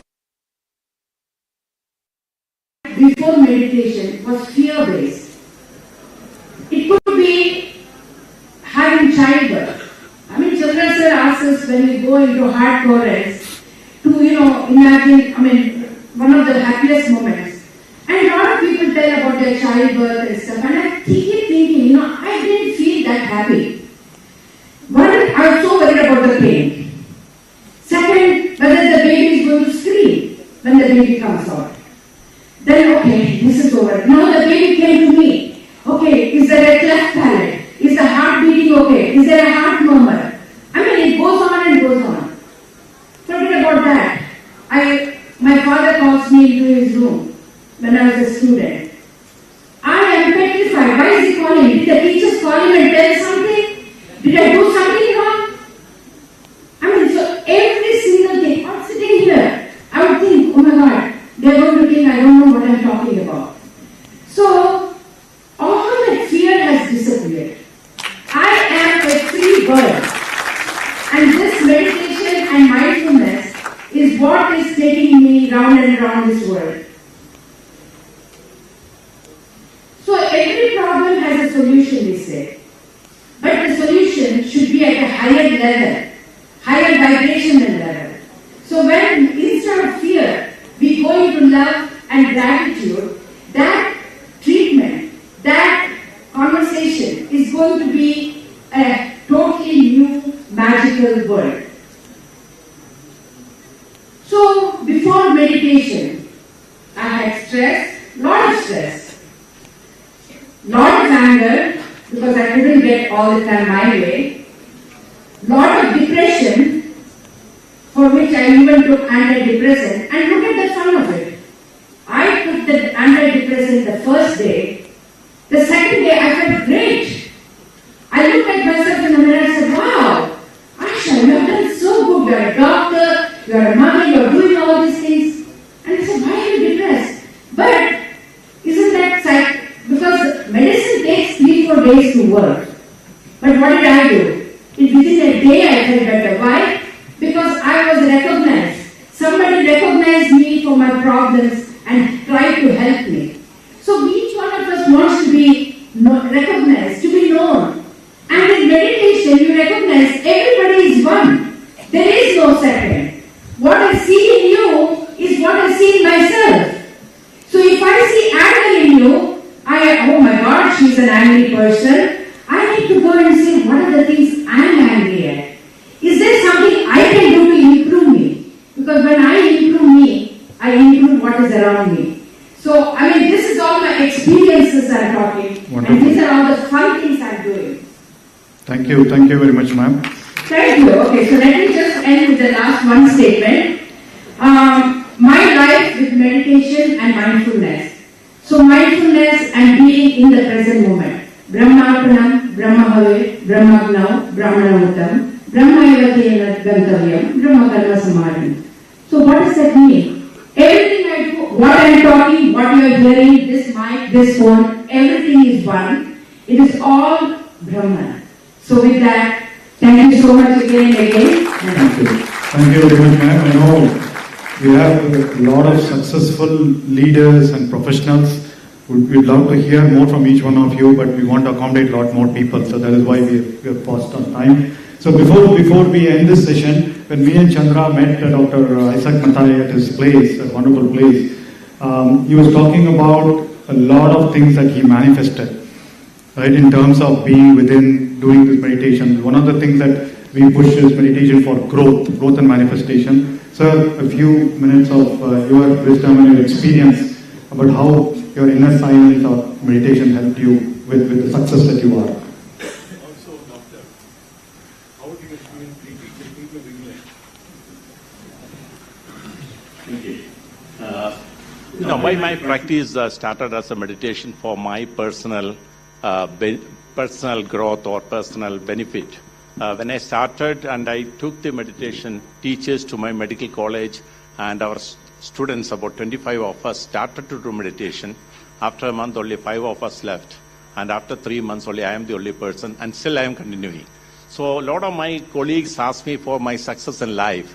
How I say that I am the same doctor like any one of you. But what helped me is only by doing meditation, I got better insight. So when you see a patient or spend time with a patient, your insight will help you. That's maybe a divine intervention, or it may be intervention from the universe, whatever it is, that happens. So that I experienced very young age, and age of 25, 26 when I was working in England, how patients feel connected with you. That connection happens also because your energy changed, your response towards the person is changed, and you started to have the experience of sharing with a lot of people, patients especially.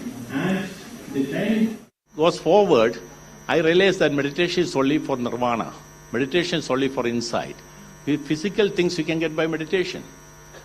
Success is not by having a number of patients. Success is how much of healing you can do with the patients. And I would say every doctor is successful by healing and touching and dealing with the patients. So later stage, I was jokingly said that I got very expensive car through meditation. People laugh, are you materialistic? I said, I am a materialistic because through meditation I got a car 15 years before I expected to get that car. I got it only through meditation. So material things is possible. There is nothing wrong with the material things in life, which you really wanted. But now after 40 years of practice meditation, I was in Kumbh Mela a few weeks ago, and early morning I was in Ganges. I did the dip and everything. I'm a practicing Christian. I won't be the only practicing Christian go to Kumbh Mela and do a spiritual journey. And I had been to Mount Kailash also 15 years ago. Interestingly, end of it, in the 3 mornings, I'm doing 6:45 before the sunset. I'm sitting, and the sunrise, I'm sitting and doing meditation. So my mind is, what I want, what should I do, put it in meditation. In the last visit to Kumbh Mela, that may be the godly intervention. I said, I don't want anything. I just want to do the best for my patients or those who come to connect with you. So the entire meditation process, now I'm telling people that I don't need any more in every aspect I need for my patients. So whether meditation has effect on your physical body, that's why it's very holistic. Physical body, I can talk hours about how that physical health can be transformed by meditation. All the other interventions are also there. Second is your mind, subconscious mind, that can be transformed. And third is the spiritual. It is the majority of the diseases has the element in the spirit. So remove the element in the spirit. 2 things can work. One is prayer, second is meditation. This people may ask what is the difference between prayer and meditation. I have a very good definition for that. So by the end of the day, whatever in peace of mind, bliss, happiness, money, material things, and once you have all these things, we'll be expressing that with other people, sharing that with other people. I would say sharing with other people is one of the biggest blessings for our human beings. So I hope by practicing meditation, whether you started 1 week ago or 40 years ago, the impact of meditation in your spirit, in your mind, your body is visible in few days' time.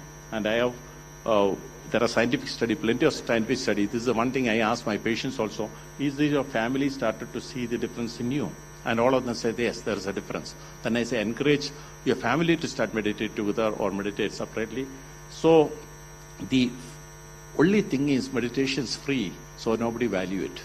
So if meditation can be given a big money value, then maybe more people come and do it. In India especially, Guruji and everybody give everything free. I always tell Guruji, when you give too much of free, no value for it, you have to charge a little more. That's what I do. And my success is also because I decided to charge more from rich people so I can help more poor people. Thank you. Wonderful. Thank you very much. Awesome. No. We won't talk about our patients, but still, King of England is my patient, and then he also did meditation in Saukya, and they all appreciate yoga and meditation. They appreciate.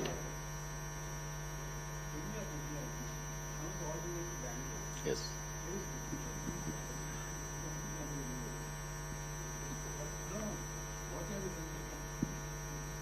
No, okay, again about the... No, I want people to know who you are, because most of the audience do not know. I know you for a long time. Just briefly tell, where did you start treating? How did the King of England come to a private hospital, clinic to be with you for 3 days and goes back? It doesn't happen. It's almost like a miracle. I want people to know, how did this happen? How did it start? Where did it start? The idea of a thought first starts in your mind. Then you repeat that mantra, anything is possible. So it's not about King of England, I'll tell you. 1989, I organized a conference with the Guruji, where I sent a letter in 1987 to His Holiness Dalai Lama. And I am nobody. So answer was, no, you won't be able to come. But I meditated on that. Some path opened up. So finally, His Holiness Dalai Lama came and spent 5 days with us. I don't know whether you are in that conference, and Guruji was there. Anakanji was there. So like the spiritual leaders, everybody came. And this same conference, I sent a letter to King Charles, because he is interested in holistic medicine. Again, the letter is, no, we won't be able to come. Fine, that's a normal standard letter. So this process of not only them, so many other people, to connect with them, because those who believe in your own your philosophy of holism, they also believe, so you can connect with them.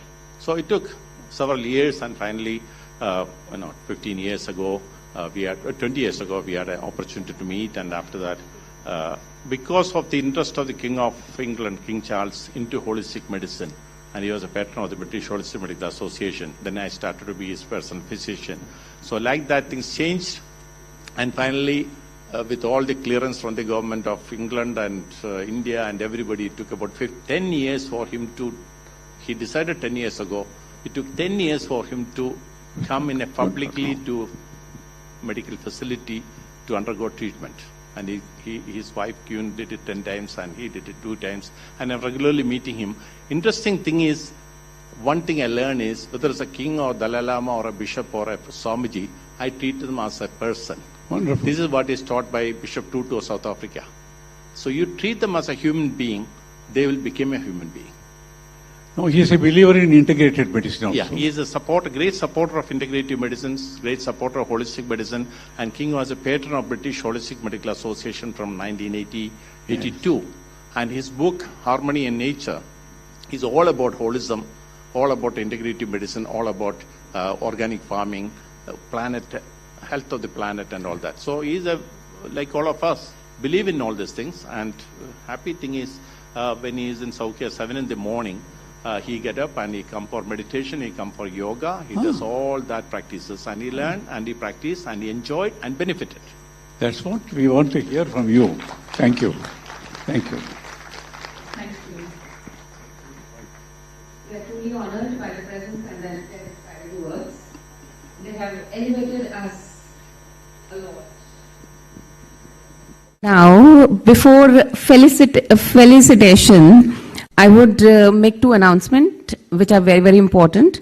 That we are preponing our lunch, because I know we all are sitting from early morning because of the VVIP guest arrival. So now we are postponing our Alekhya ma'am's session post-lunch. And second announcement is that MR12, we all know that some few research papers are going to be presented. They are going to happen post-lunch in MR12 hall.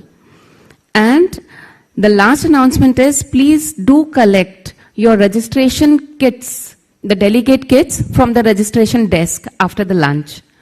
And the reason of preponing the lunch is that we all know that you all are going to be back by 2 o'clock sharp, so that we are not delaying the further function of our.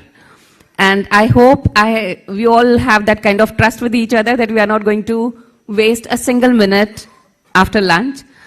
And now I request Mr. Rajiv Agarwal, Architect of Word Bank, Mr. Rupesh Sharma, Director, Heartful Campus Program, and Srinivasan Narayan, Director, Heartful Training Program, all on the stage to felicitate our esteemed guest on the stage. Yeah. Let's welcome, yes, with a huge round of applause. Yeah, please.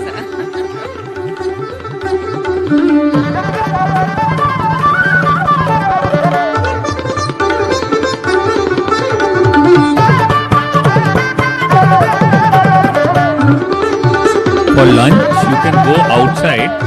There is lunch at L2, where we are at L2, and then you can go at L1 also. The lunch is served at two places, L1 and L2, and we are at this moment at L2, right? So just move out of the gate, lunch is there, or you can go down just one floor at L1 from this side.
you need to focus on a known object. Purpose of Dhyan is to focus on your brain, try to perceive things. And that happens in meditation. Now, we'll take up the buddhi and ego part a little later. But now, let's focus on what is meditation. Dhyan. English word meditation does not fully justify the word dhyan. Dhyan in Sanskrit, if you split this sandhi, it is di plus yan. How many of you know Gayatri Mantra? Wow, almost everyone. You know the final line, Di Mahi Diyo Yonaha. Wonderful. What is this Di and Diyo Yonaha?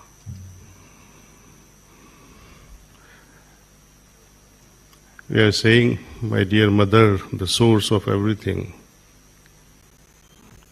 You are the source of ultimate wisdom. Di Mahi Diyo Yonaha Prachodayat. So, Di means ultimate wisdom, divine knowledge. Yan in Sanskrit means vehicle. So, vehicle that transports us to this ultimate wisdom is Dhyan. That's the definition I would like to call. Unfortunately, our yogis and saints, so-called, they have really perverted the meaning of Dhyan and they say it is the focused mind. Now, when you see logically, focused mind means you need to focus on a known object. Purpose of Dhyan is to focus on your brain, try to perceive things. And that happens in meditation. Now, we'll take up the buddhi and ego part a little later. But now, let's focus on what is meditation. Dhyan. English word meditation does not fully justify the word Dhyan. Dhyan in Sanskrit, if you split this sandhi, it is Di plus Yan. How many of you know Gayatri